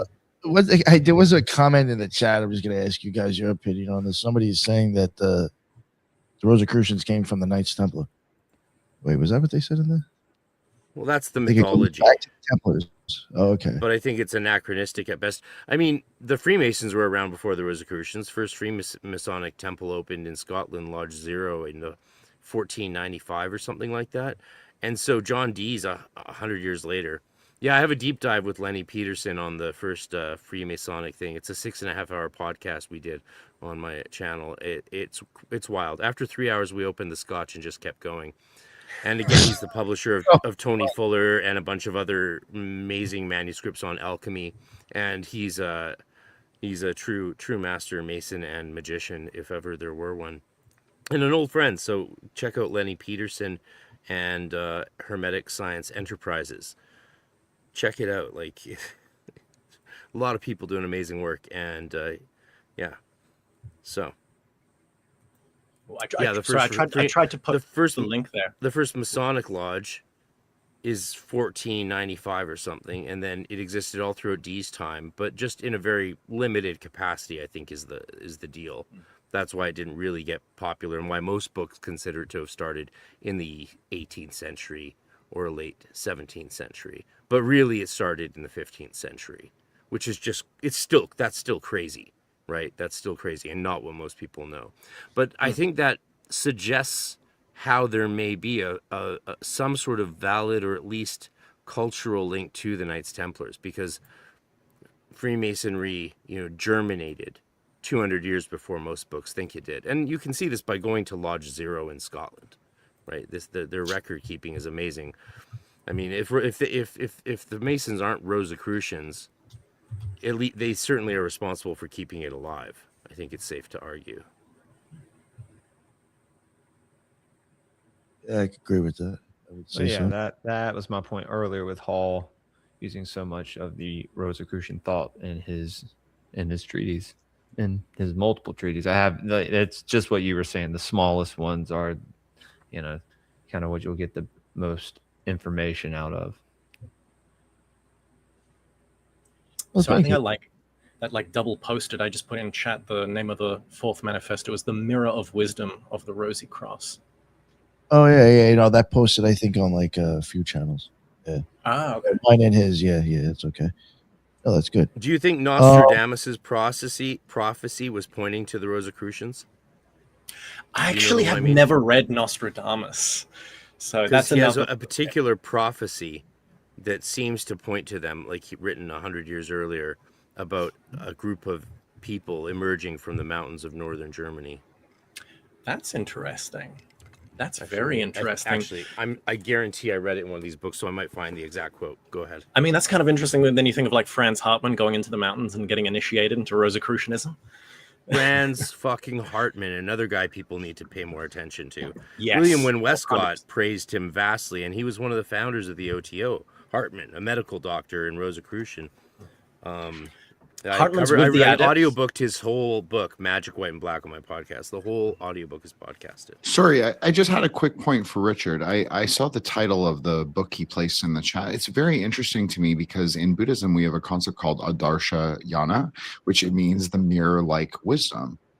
So there is absolutely like a kind of throughway in the way that people perceive that primordial ground. I think Richard even kind of referenced it maybe an hour ago, but he definitely referred to it as a kind of like place where wisdom is both free and empty. So I think there's I'm an axialist, I'm not a perennialist, but I think there's a perennial idea there. Oh, definitely 100%. I was gonna, hey, was it a Frater RC? You did the Magic, White, and Black, right? Can I ask you something? That's awesome. In one of the footnotes, this is actually from ages ago, so I'm not sure if you remember this. In one of the footnotes in Franz Hartmann's Magic, White, and Black, he talks about, there's a line where he's talking about something, and then in the footnote, he's like, and I knew a guy called Prestel. And he says this guy had like magic powers and once got accosted by highwaymen and was able to like project an illusion of himself and run away. But then that's like the random story. But to that, he says, and Prestel never attained to the great work because he could never find a female pure enough to do a certain alchemical working. And when I read that, I was like, dog, hold up. What? Franz Hartmann dropping some tantric stuff in, but I've asked people this and they're like, oh no, that's just a working with nature. The female is the working with nature. And I'm like, but if it's just a working with nature, then why didn't he just do it? Like, why was he waiting for a female who was pure enough to do an alchemical working with? Like, that's Tantra. What's your take on that? What's your take? If you remember. I mean, the obvious answer is he couldn't procreate. Oh, so maybe he was like sterile. He was just a bit too old. So we got to remember that sex, there was much more people that didn't go through their lives with sex because, of the mores and laws even of life. So there was a lot of people who just never coupled. And that could be, I'm not saying that's the answer to this. I think it's probably a reference to some magical act that the early OTO was experimenting with in terms of, well, this again, it does go back to John Dee, and even before that, it goes back to ancient texts like the writings found in Zosimos and the Codex Marcellionis, with the myth of Isis and Osiris and the angels copulating and Isis bearing this hybrid baby, right, for Horus. Baby. I mean, so it's not like sexual magic emerged with Crowley. Right, I think in some of the pushback against Crowley's deviancy or degeneracy, as some people describe it, we've gone a bit too far into Puritanism, and even a lot of magicians just don't want to go there into the whole sex side of it because of our massively polarized culture between Puritanism and utter foot fetishists. So so yeah, they probably were referring to something sexual because that sexual myth and ethos was so entwined with spiritual practice. And a lot of the writings we don't see published and quoted by academics a lot, or by even mainstream occult authors, pertain to that stuff just because it's so strange. Like, creating homunculi with jizz, like blood magic, like all these things exist throughout history, but we don't actually study them historically very much. Probably because, professors aren't going to get tenure talking about that shit at conferences. Yeah. And but magicians are like, tell me about it so I can make my rituals more authentic with my chick. Can I take a crack at that metaphor? Yeah, sure. If anyone matters? Because I am the resident tantric. It kind of makes sense, right? So good. I actually understand what he's talking about. Yo, He's your talking microphone's about, He's roboting. Sorry Yeah. about Yeah, try again now, Jen. There you go. Oh, he left. Oh, yeah. I just thought I'd ask that, by the way, because you're like the only other person I've ever met who's actually read that book.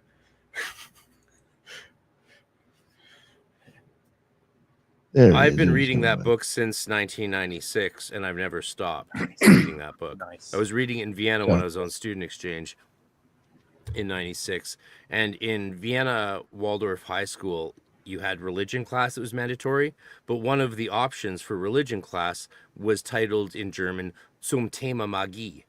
I was like, I asked my exchange student, I'm like, is this what I think it says? Because my German was basically non-existent. Just, of course. That's why I was on exchange. I had studied for 10 years in Waldorf, but it was shit. And she's like, that's the theme of magic. It says the theme of magic. I'm like, so you have a religion studies class and you can do the theme of magic? She's like, yeah, of course. I'm like, oh, yeah, of course. I was from a Waldorf school in Canada, but no, there was no classes on magic or Catholicism or Buddhism or atheism or it was mandated by the Austrian government to study religion. So I went to magic class, and the teacher was a member of the Steiner Christian community. He was a priest, but didn't know anything about magic. He just thought it would be fun to talk about what it might be, and he had no knowledge. And I was reading Franz Hartmann, so I ended up teaching the class in English for the rest of the semester. Nice. It sounds like he was very nonplussed, but like he couldn't deny the amount of information I was bringing. And I was just literally reading from Hartmann on the bus home every day. And I was in Zelator in the Golden Dawn, so I had been practicing a lot for almost a decade by that point. But yeah, Hartmann is so underrepresented, and that's why I audiobooked Magic White and Black. I hope we can bring Hartmann back, you and me. Yeah. I'm glad you brought it. Hell yeah. I don't appreciate that fucking story. I know, like, Jin wants to like pop in, but I want to ask, like, do you take I'm like stoked to hear what Jin says, but yeah, go for it. Let's hear what Jin says. No, go first. Okay, go ahead. I wanted to ask, what is it, Frater again, with Franz Hartmann's system that he lays out in Magic Black and White, would you consider that Neoplatonic mysticism, with the whole focusing on the heart and awakening the inner man, and then aligning the inner man's will with the will of the world soul? I mean, it sounds hermetic and Neoplatonic to the extent that those ideas are very similar, but I don't think I would call it strictly Platonic or Neoplatonic or hermetic, because it's sort of blended for those guys. I think they came out of a culture where they were just those ideas had survived the traumas of the Renaissance, the witch craze, the Enlightenment, and they were just starting to look at these things freshly without too much persecution. Obviously, most places magic was still illegal and all that, but they were starting to really have, I think, the beginning of what we would call a holistic view of things in a freer intellectual climate. And so I don't think it's only when you fast forward 100, 150 years to us that we start saying, okay, no, we've had the holistic view for a long time. Now we need scholarship and academic research to come in and really, apportion the traditions and follow each stream and estuary in a precise way. I don't think those guys were worried about that. I think they were worried about redeveloping spiritual praxis that they inherited from the ancient world in general, and use them in a way that actually had meaning for the modern day people who were just starved of, at the beginning of the spiritual starvation, which came with Puritanism and the Enlightenment, and which we're at the apex of now, I think, today. Now let's talk Tantra, Jin. Come on, baby. Okay, how's my mic? Good. You're Okay, yeah. okay. I I think it apologize. was I your need a new connection. It cable. wasn't the quality Yeah, of your it's mic. my cable. I apologize. I need a new one. I won't cheap out next month. Okay. But okay, so I totally got it. I think basically we call it karma mudra. We don't call it. It's not. Karma mudra does not even need to be practiced with a consort. A consort can also be your own breath, your ruach, to make a pun, or your shakti or your prana. And it also happens in visualization. So you visualize having a consort, or as some would say in tantric Buddhism, the dakinis might arise before you. The sangha of dakinis might arise before you, which are actual sky witches, as we would call them. So the quest to find the perfect tantric consort is sort of perennial as well, and many laws write about the ups and downs of trying to find a Your proper mic is. consort. Mic is. Oh, going it's doing it again. Yeah, I don't know if it's maybe the cable or maybe if you get too loud, sometimes the bandwidth fucks up. Is it better now? Yeah, a little bit. Yeah, it's fine now. Yes. Is it good? Oh yeah, that's even better. Oh, okay. My apologies. So basically, you want a tantric consort that is of a certain age, is of a certain caste, is of a certain quality. Now, because Tantra tends to frame itself as non-dual, you can actually have what's called a pujari or a chandali. A pujari is the right-handed consort, you could say. She is the high caste Brahmin princess, usually a girl of 16. I'm just saying. I'm just saying conceptually. I'm not saying like to be an edgelord, but that's usually what the age that's given. And she has to be a virgin. Now, Chandali is conceptually 16, but she actually can be a girl of any age, and often it can be a prostitute as well. So, as long as they are skilled in sex tantra. Now, what is a Chandali, you might ask? Well, a Chandali means someone who's an outcast. It doesn't necessarily mean a low caste, but it can. It can mean a tribal girl. It can mean a girl who's actually initiated into the Grove mysteries, the mysteries of the 7 matrikas, the 7 mothers. So it's a pujari is someone who's trained in orthodox rites. So you can see it's like a left-handed path consort or a right-handed path consort. So in a non-dual way, we would say that your breath is obviously your consort or your visualization or the sky wives themselves. But in a more maybe outer temple way or outer explanation way, it would actually be a physical female consort, because women are, of course, more empty and more able to, as we would say, to be vessels of the skywives themselves. The actual dakinis can speak through women. But it is not how Western magicians understand it. They do not speak as like channeled mediums. It is in very subtle movements, whispers, looks, glances, touches. It is absolutely not in the gross or Vok city, in the subtlety.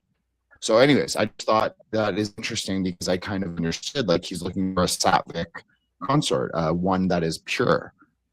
And then the other idea is that you look for one that is tamasic, one that is impure. And then you meet them together in the middle pillar in this rajasic act. So consort yoga or yab yam, as we would say in Tibetan. Anyways, thank you guys. Sorry about that. Yeah, Mike is on a screw up too now. Thank you. Oh, thank you. Good. All right. Was there fuck, I did have a question and I forgot to. I did that earlier a few times. When it comes to Rosicrucianism, Frater RC, was there anything that you wanted to add or anything before we start to wrap it up that maybe we didn't talk about or you think is important? Or you know what? Actually, I remember. I remember now what the question was. We'll start with you. What do you think? I mean, we kind of covered it a little bit, but what do you think was their kind of their goal? Or what do you think was their mission, or like what they really wanted to accomplish? Or I guess, the idea behind Rosicrucianism. For you, Frater. Well, I think that there's a very persuasive argument that the purpose was to transmit the secret of the Philosopher's Stone to future generations, which is the method of extracting from the acacia plant dimethyltryptamine, which clearly Cagliostro considered the Philosopher's Stone. He used it in his Memphis Mizraim third-degree rites. You go into the coffin, they give you a white stone and a red stone. One's the MAO inhibitor and the other one's the DMT. And you go on your third-degree initiation through the Philosopher's Stone. Not only did Cagliostro do this, Melusina did this in the Russian rite. And so these are old rites, and this was hundreds of years ago. So if those guys had the understanding alchemically of how to extract DMT from acacia, then it reasons that they learned it from someone, right? So maybe Edward Kelly wasn't joking when he called all other alchemists fools and not in possession of the secret of the red powder that only he had. Maybe that was true. Sure. I like that. And there's no other word for DMT in history. There's no other description of it. But it existed.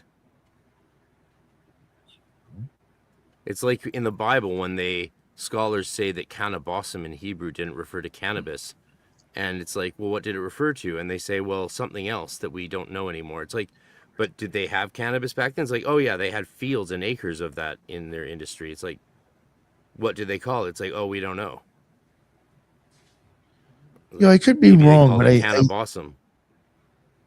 think they even recently I saw some article where I don't think it was the ziggurat of Ur, but like somewhere in Iran, I think they ended up like somehow getting like the analysis of like what was kind of in their incense things that they were burning, like kind of like doing at the their major ritual area, and they actually found like cannabis.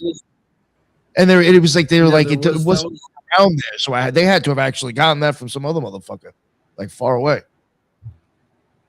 There was the one site in Israel, what is now Israel, that had the dual pillars. The one pillar for Asherah was taken down, and it was found that her symbology was related to cannabis, and it was on a certain hill with a certain shrine that was made to be torn down during the biblical reform, where they got rid of Asherah and Yahweh was then by himself.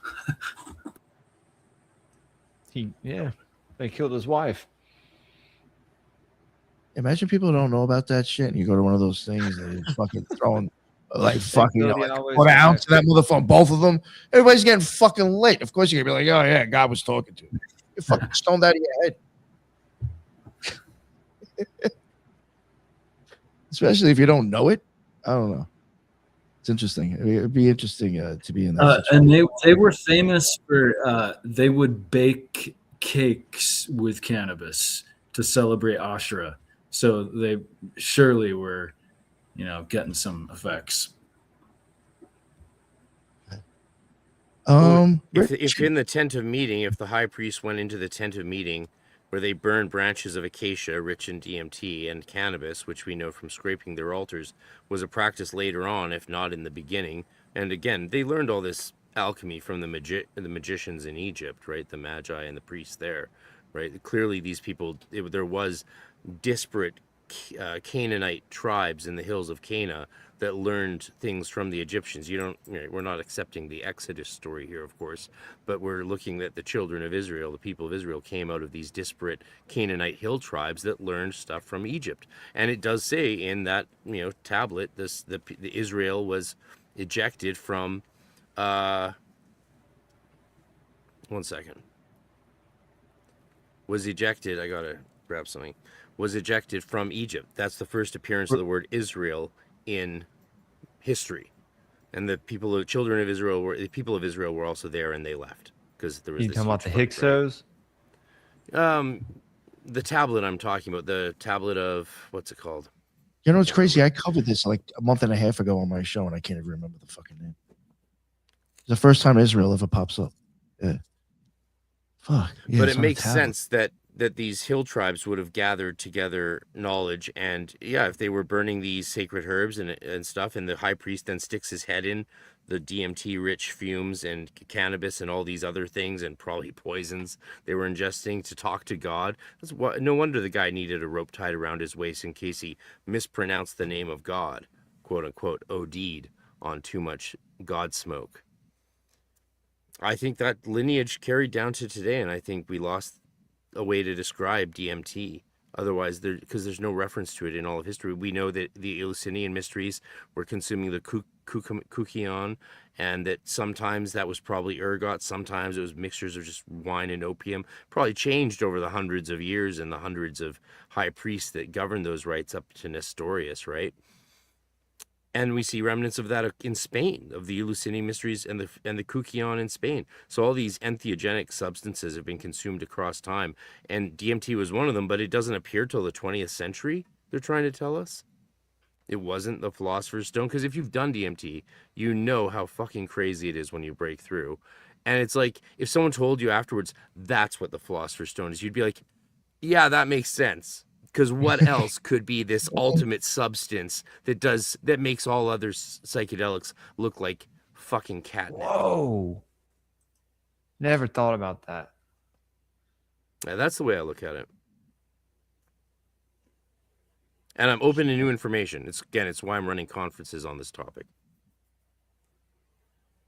We want to hear the critiques. We want to hear the new research. We want to hear all of it. Is P.D. Newman involved in that? Yeah, he's been involved from the beginning. He's a good friend. He'll be here and there in person in Austin, Texas next November. Go join EnokiaCon.com. Oh, yeah. And he's going to play guitar with the band. Ike Baker's I might have to come down there and check that shit out, dude. I'm going to play some flute and bagpipes. You're going to be there? It's my conference. The Arcane Research Society is my baby since 2019. Delayed for COVID for 5 years. Oh man, so sorry. I got Ike. Gates happens. Yeah, Gates happens. Bill Gates strikes again. Ike Baker was able to swing him on a show for both of them to talk about Plato. So I got him coming back on near the end of it. That guy's awesome. I could listen to Ike talk forever. I like P.D. Newman too. I think he was fucking awesome. We had him on. He's a great book on theology. He's really good with that stuff. PD is. Listen to what he shared on my podcast, on my interview with him. What he shared about what he actually does with DMT and ritual, and for how many hours he does it. What the?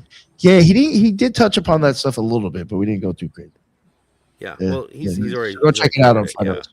Yeah, check it out. The man is a very interesting guy and a special human being. And he was a cool motherfucker, man. I really enjoyed having him on. I really thoroughly enjoyed him as a guest. I was really excited to get him back on. So he did his lectures at EnokiaCon both the last years have been absolutely phenomenal. You know what I'll do actually as a treat for you and all your listeners? This is just for you guys who know this. I'm going to make his lecture from this past year and the year before public for the next 24 hours. Oh, shit. I'll make them public. I'll go check that shit out. I'm not going to post about this. Go to arcaneresearchsociety.com. Check out EnokiaCon 2024 and 2025. You'll be able to fully preview his entire lectures just for 24 hours. You can spread the word if you want, but it doesn't either way. I will make them public to show you guys what I am talking about. And then I'll have to make them private again. But I'll make those public just because I think this information needs to get out there. Right? Not to be accepted, to be further researched and debated and discussed.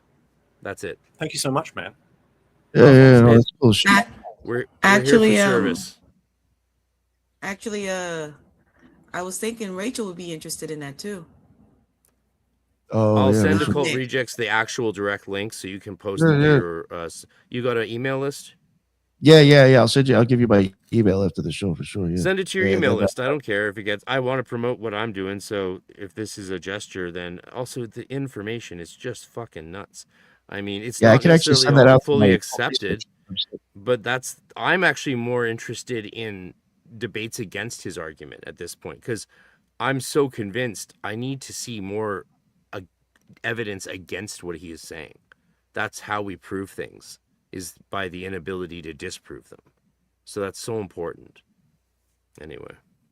Yeah, I know he's been going. I mean, I've only known him for so long, but I've just noticed like that's his thing. That like DMT and a few other things I've seen him like kind of not promote, but like talk about. Could this be possibly have been used, back in the day?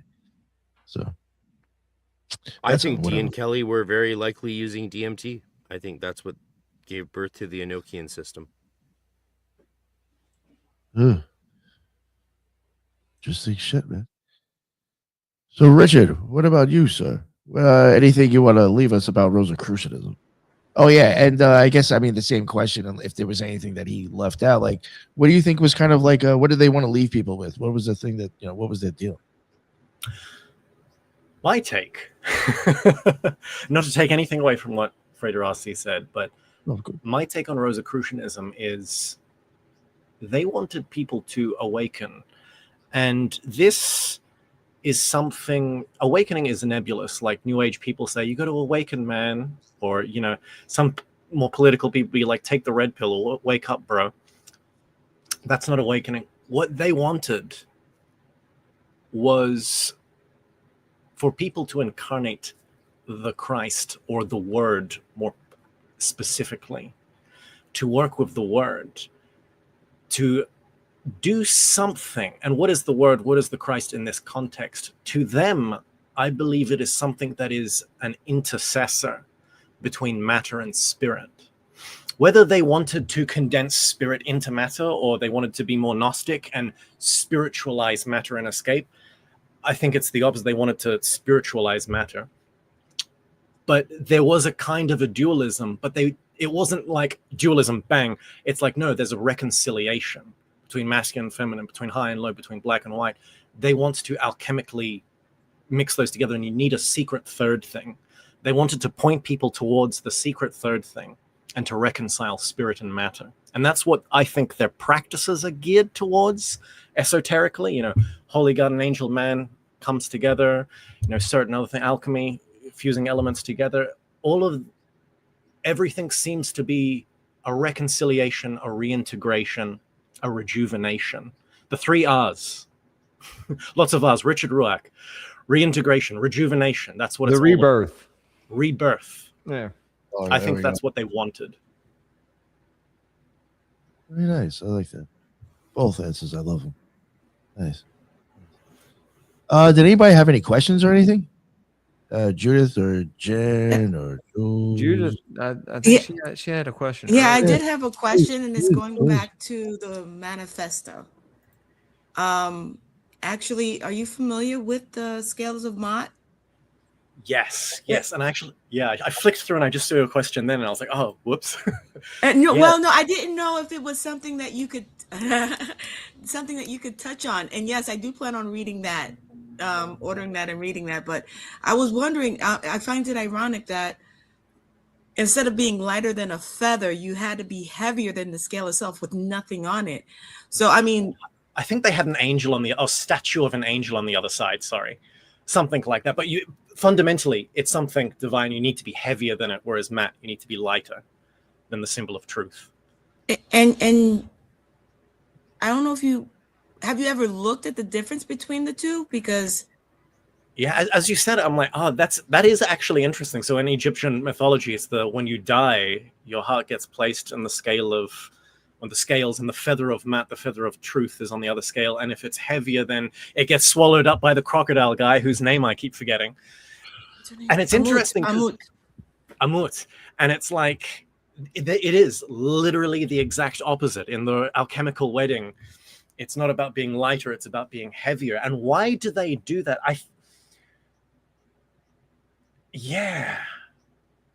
I don't know. I don't know, because for me, it's like, it may be that thing that I was saying, but the difference between Gnosticism, like Gnostics see the world as like, oh no, you got to escape. So you divinize matter, you spiritualize it, you refine matter, and you escape outwards. So of course you want it to be lighter. But the other way is also, you thicken the spirit, and then you crystallize it, and you divinize matter. So the Rosicrucians seem to be, hence the utopianism, hence that kind of thing. So it may be this concept of what they want. It's the same thing with the scale of matter. You need to be virtuous, but the appearance is the virtue actually has a weight in the Rosicrucian system, so it becomes heavier. That's their idea. Whereas in the Egyptian, it seems to be almost more Gnostic. It's to be virtuous is to be lighter. But the whole thing is you need the virtue. You need the virtue as the thing that connects it both. It connects both the scales. But that's a very interesting thing. I actually, that never would have come to my mind unless you pointed that out. Thank you for that question. Thank you. All right. What about you, Frater? You got any thoughts on that at all? Had a distraction for the last part. Sorry. I love the idea of the heaviness, and I don't know. I don't have any thoughts on that. It makes me think, you have to have substance to bring to the work. And you notice how in our world, people who don't tend to need spirituality or want it tend to maybe not have so much to deal with. And it makes me think of modern Rosicrucians like Valentin Tomberg, who was the spiritual successor of Rudolf Steiner. He talks about these paths being for people who are actually, like, he talks about Hermeticists as actually being kind of disabled, which I think is adorable because, we all need different things to get through this world. And just like spirituality is something that some of us need, not having spirituality is something that others of us need. So, it's not about awakening the whole planet. It's about permitting spiritual freedom, human freedom, and allowing people to follow their own paths. And that's what Rudolf Steiner, as a Rosicrucian, I think really left behind him as a message that is valuable to us today. Freedom. I think I'm talking mostly to Americans, right? So, I mean, you guys are the last bastion for better or for worse. And if you guys fall apart, we're all fucked. Yeah, it's very unfortunate because a lot of Christians are scared to read these Rosicrucian texts, man. They look at it and they go, oh, it's satanic, it's evil, and it's hard to get them past that, that point. But I think that's what Tomberg was arguing against, is saying that we should get them to read this stuff. Leave them alone. Leave your fundamentalist Sunday church Christian. Yeah, they're not disabled like we are. So you think that if we're rejects someone and finds retards, it, then it's meant for them, then they'll seek out the knowledge? If you need it, you seek. Right. And if you seek, you find. Okay. But yeah. Let muggles be muggles, man.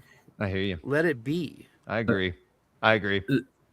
The contrast in the scales, I think, kind of reflects to what Richard, you were saying earlier, and the whole element of Rosicrucianism, perhaps anyway, that with Ma'at, it's death and we have to let things go. Whereas the teachings of Rosicrucianism, as you pointed out, is kind of like bring it to the world, right? You have to bring your elements and your weight and put it forth, right? Maybe as a contrast. Well, as was it Frater was saying, I think that comment just came up saying, hooray, everyone is on their own path. NPC is a bad word. I like to say people have normal person consciousness. If someone has normal person consciousness, leave them as they be. I like to say there's like three things. There's the religious, the spiritual, and the mystic. A religious person fundamentally believes that there's something beyond the veil, but they don't actually care. What they want is ethics.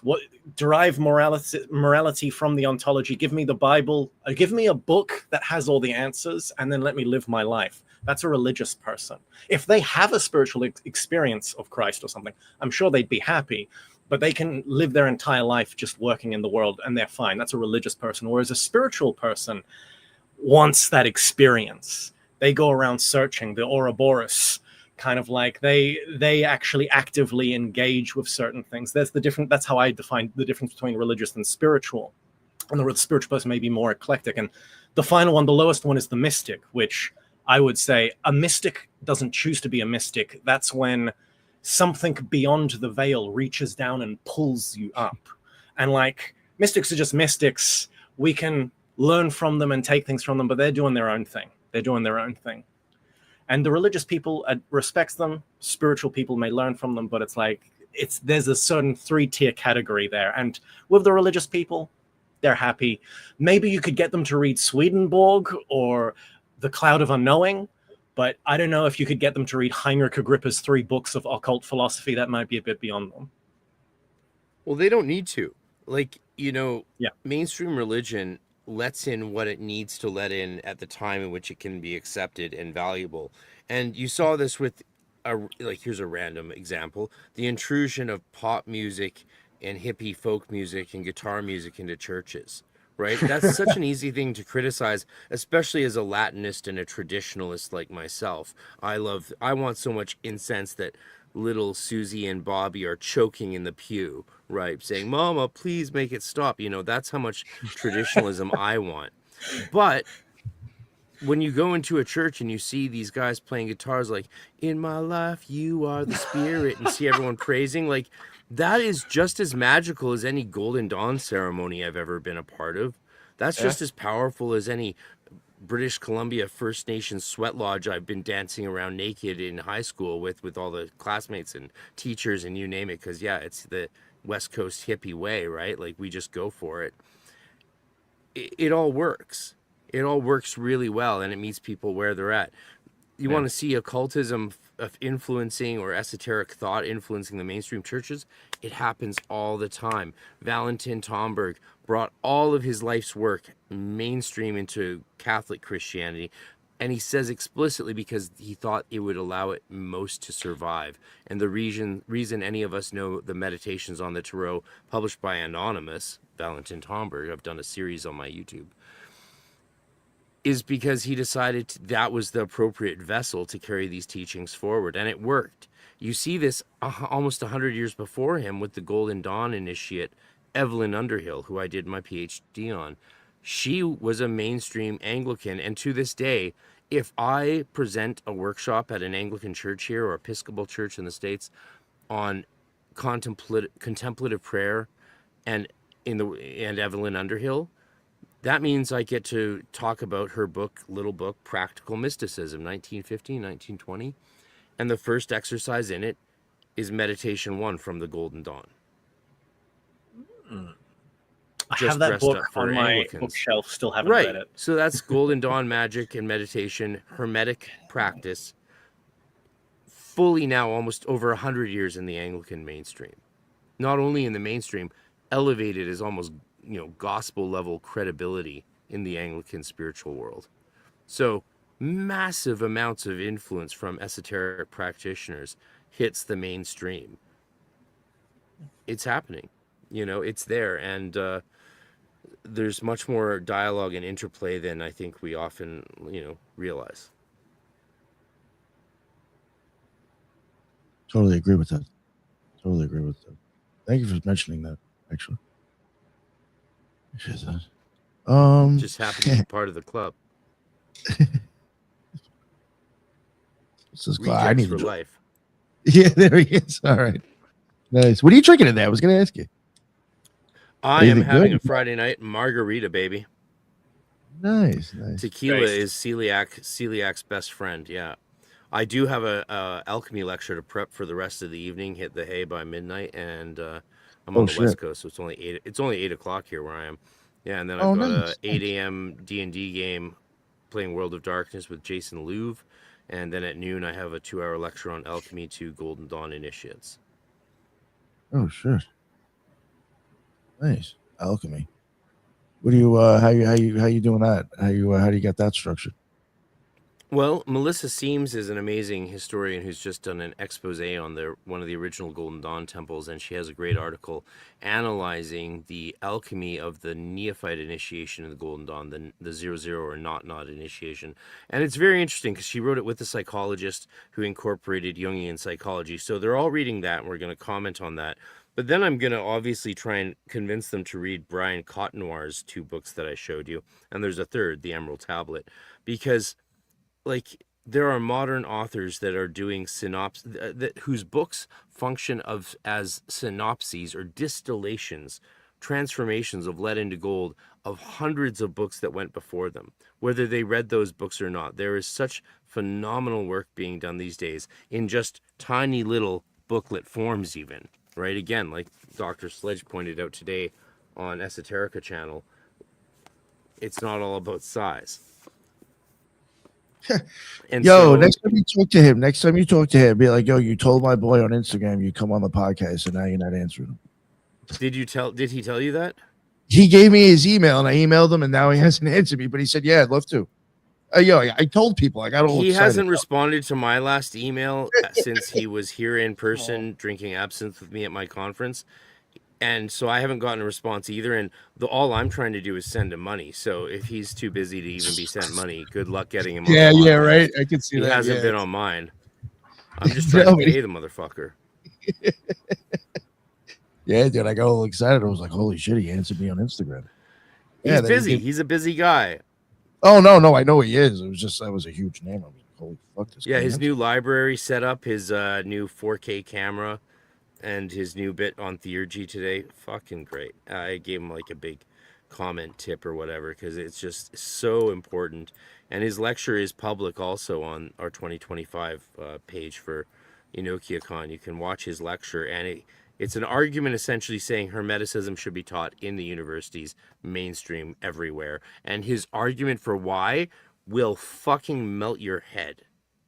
It's like so good. It's so good. I'm going to do a whole promotional campaign pushing it to universities this year, because the big problem is getting universities to catch up to the modern era.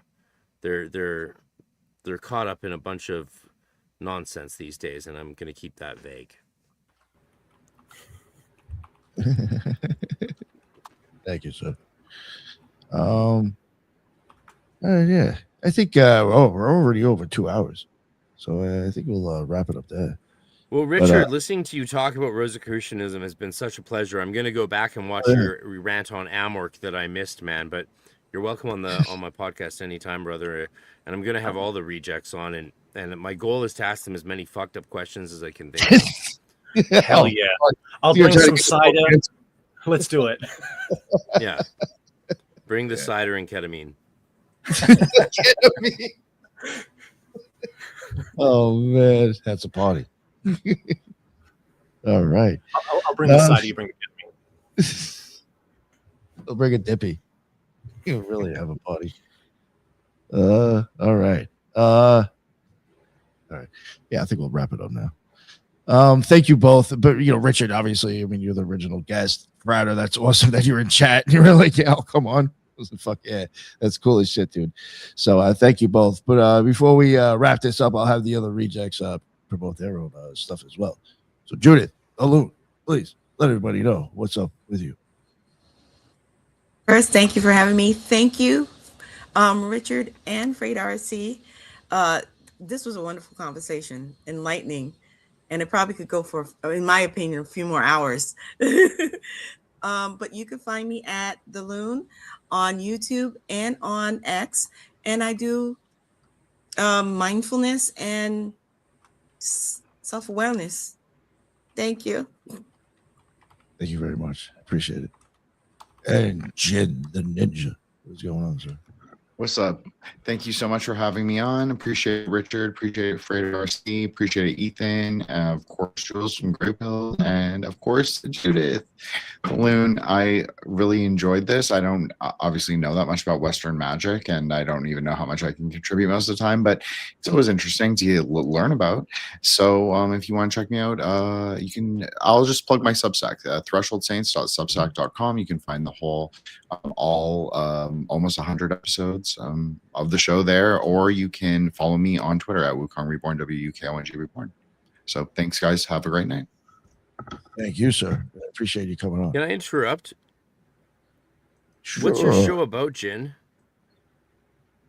My show is about serial experiments and speculative ontology is what I call it.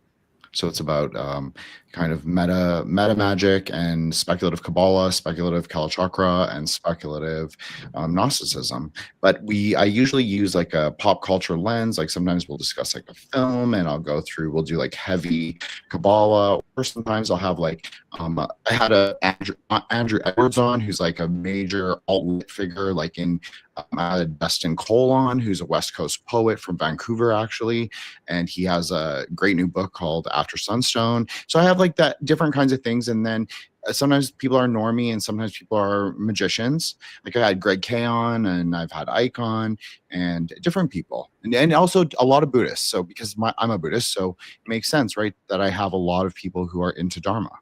So yeah, I've had it's eclectic, but it's a true KO show.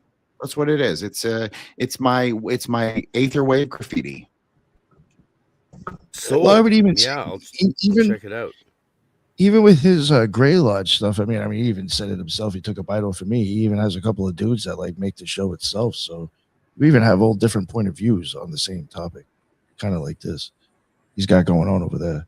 I think it's well done. So yeah, definitely check it out. Thank you, Nick. Appreciate that. Yeah, I mean, yeah, the Grey Lodge. So that's also an option too, Frater, is that there's 4 of us.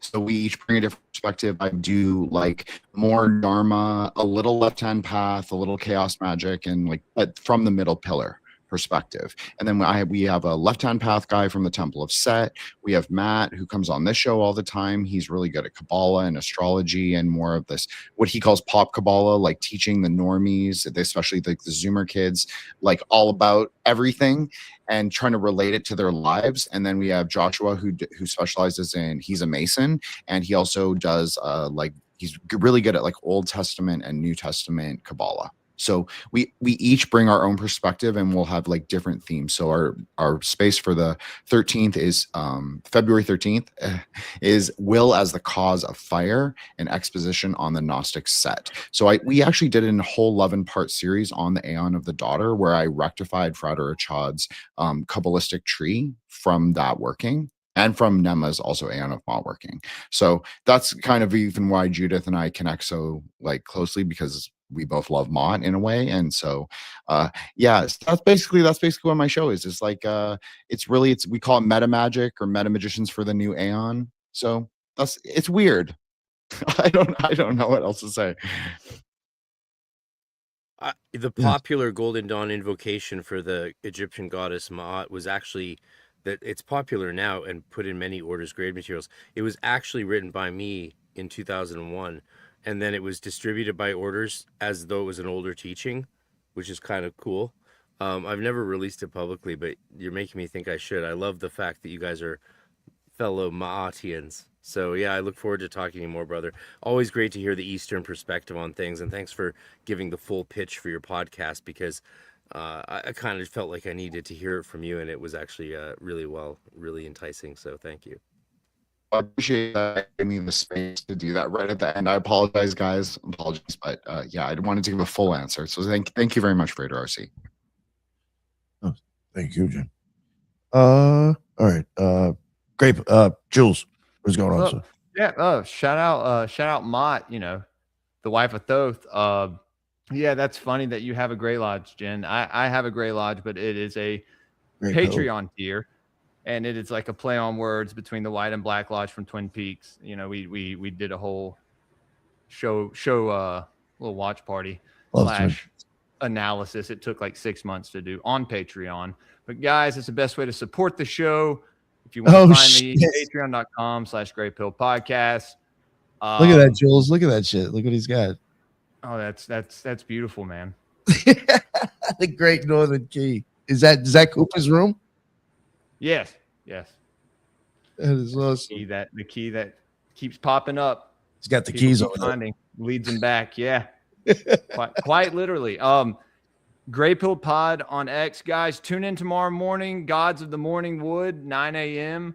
We're starting off with the adepts in Western esoteric traditions, finishing up the book, and then we are moving into part 2 on the Volsunga saga. I'm very, very, very excited for that because we're doing a little off story, like the wolf. What was it? The wolf bitches of Thessaly. It's going to be the wolf bitches of Gothland. So y'all tune into that. First half is live. Second half is on Patreon. And I don't think I have anything else this weekend, but tune in. I think we have some more Occult Reject shows. And no, this was great tonight. Learned a lot. And yeah, I followed you. I think I followed you both, Frater and Richard. If not, then I will now. But it was good meeting you guys. And yeah, Nick, thank you again for having me on, brother.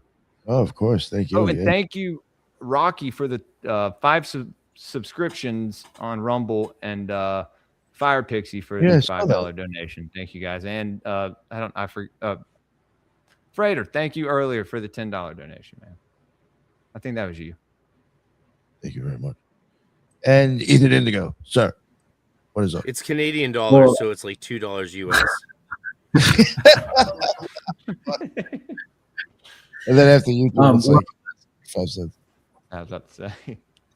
I really appreciate you, Richard and Frater, and everyone dropping all of the knowledge and wisdom to help awaken us all. So I appreciate you guys. And I love bringing together the East and West, especially Ma'at and Thoth. In fact, there's the Eastern representation of them in Fuzi and Nuwa, essentially. And so I love exploring all these fundamentals with you guys. So and I do that in frequency with my writing and so on. If people want to follow or communicate. And again, thank you guys so much. Oh, thank you very much, sir. And Frater RC, what's going on, man?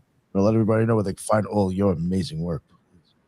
Thank you for coming on. Well, I mean, I'm the Hermetic Podcast. Just did a Reddit AMA the other day, and that was I was so actually terrified to do that. Like right off the bat, people were asking me about like zinc and the old days, and I was like, oh fuck. But I was like, I can spell it out. Plus, we've already litigated that on mine and Edward's podcast. So like, it was what was the question? I already interviewed a Llewellyn author today, man. I wasn't expecting to come online, but fortunately you guys are madmen, so I was absolutely, and mad women, so I was happy to jump on and see what happened. But yeah, you can find me at Hermetic Podcast, Hermetic Mystery School, and really check out, like, I'm doing a conference in Austin in November, but a workshop in Austin in May with Jason Louv, who's no slouch. Like, the guy's so hardcore. Like, I have to wake up at 8 a.m. tomorrow to play, like, World of Darkness with him on Zoom because someone couldn't play tomorrow, but he still wants to play. He's serious about everything he does, and that's what I love about him. He's a chaot. He's a legend. I mean, how many of us are on Netflix, eh? Right? Yeah. So, we're doing a workshop with him in May. Join the Arcane Research Society. Attend the lectures and the workshop he does. I'm going to invite some other notable people for May. And November, the lineup is fucking crazy. The November lineup for EnokiaCon, go to enokiacon.com. The lineup is crazy, and it's only going to get crazier. Check it out. We're trying to, as my fellow Vancouverites, Sarah McLaughlin says, build a mystery. Oh yeah, man! I really look forward to this shit. Definitely got to come check you out. Sure. See if in the United States, I got to take advantage of that. Thank you. Yeah, very you much. guys got to come. stir up some shit in I'll Austin. definitely will. No, I definitely will, man, for sure. Because I'll be totally honest with you, because I mean, I've mentioned it on the show before. I have a felony, and I still got a year You can't before come to Canada. Yeah, so I can never Dude. come see you if I wanted to. So Well, I have another. That's the fact that we're one of the benefits of us doing it in Austin in America next year, and the year after that we're in Czech Republic in Prague, and then hopefully Scotland, if you know what I mean. Oh, but otherwise back in But one of the benefits of next year is we were actually able to invite Damien Eccles. So we'll see if my buddy shows up. And John Michael Greer's been invited. He might show up. He might. John Michael Not. Greer, We'll wow. find out. But the list of people we already have is off the charts. And so check out EnokiaCon.com, Arcane Research Society. It's going to be amazing. And you'd love to have you there. I have some ideas about live podcasting from there and live streaming from there. And I'd like to talk to you about those ideas. Because we need crazy people to do that. Sane, rational people can't live stream or podcast during a busy conference where everyone's running around. But a mad motherfucker like you might be able to pull it off. I've actually I've done that like once already for somebody. I kind of ran around and filmed a bunch of shit for him. So like I already have. You look like one of these guys that could, live stream while running around Minnesota. Dude, if you saw the cameras that I have, I could easily even set up shit to where you'll have like 4K, 60 frames per second, like film that you could even record the shit and do whatever you want. We want to do some footage for a documentary as well. So we want to do some professional footage. Let's talk. Yeah. No, the shit I have looks like the camera they use in the news. I'm not even joking. I believe you. Yeah. I got the wireless Rode mics that the fucking news people use. I got all that shit. Yeah, nice. Well, like I said, let's talk. Yeah. All right. Yeah. Awesome. All right. Enough about that. Back to the guest. Oh, yes, we are. So let's get back to the actual guest. Richard, please. Richard Rauch. Let everybody know what's up with you, where they can find all your amazing work, sir. Thank you very much. Find me on YouTube. Find me on Substack. Find me on Twitter. It's Twitter, not X. Let's be honest. And check out my stuff on YouTube. Become a member. If you become a Gnostic Hierophant, not just an Atlantis enjoyer, you can get access to the secret Telegram chat where you can ask me personal questions. And other than that, keep an eye out. I've got some things in the pipeline, nowhere near on the level of Frater RC. But I got some things coming up. Nice, cool, man. Cool. Thank you for having me on. Thank you for having me. Oh, thank you, man. Definitely get you on again in the future if you ever like. And thank you, Colin, for suggesting him. You all right? Perfect guest for the show. I had a blast. And it was awesome, Frater RC, that you jumped on, man. That is what's up. That's some badass shit. And I appreciate all the other rejects coming here tonight and making the show what it was. And thank you, everybody in the chat. That's what's up. And everybody on the other platforms. I can see you on my end on StreamYard. So I appreciate it all and seeing you guys here. That's why we go live. And until the next one, everybody be well. Later.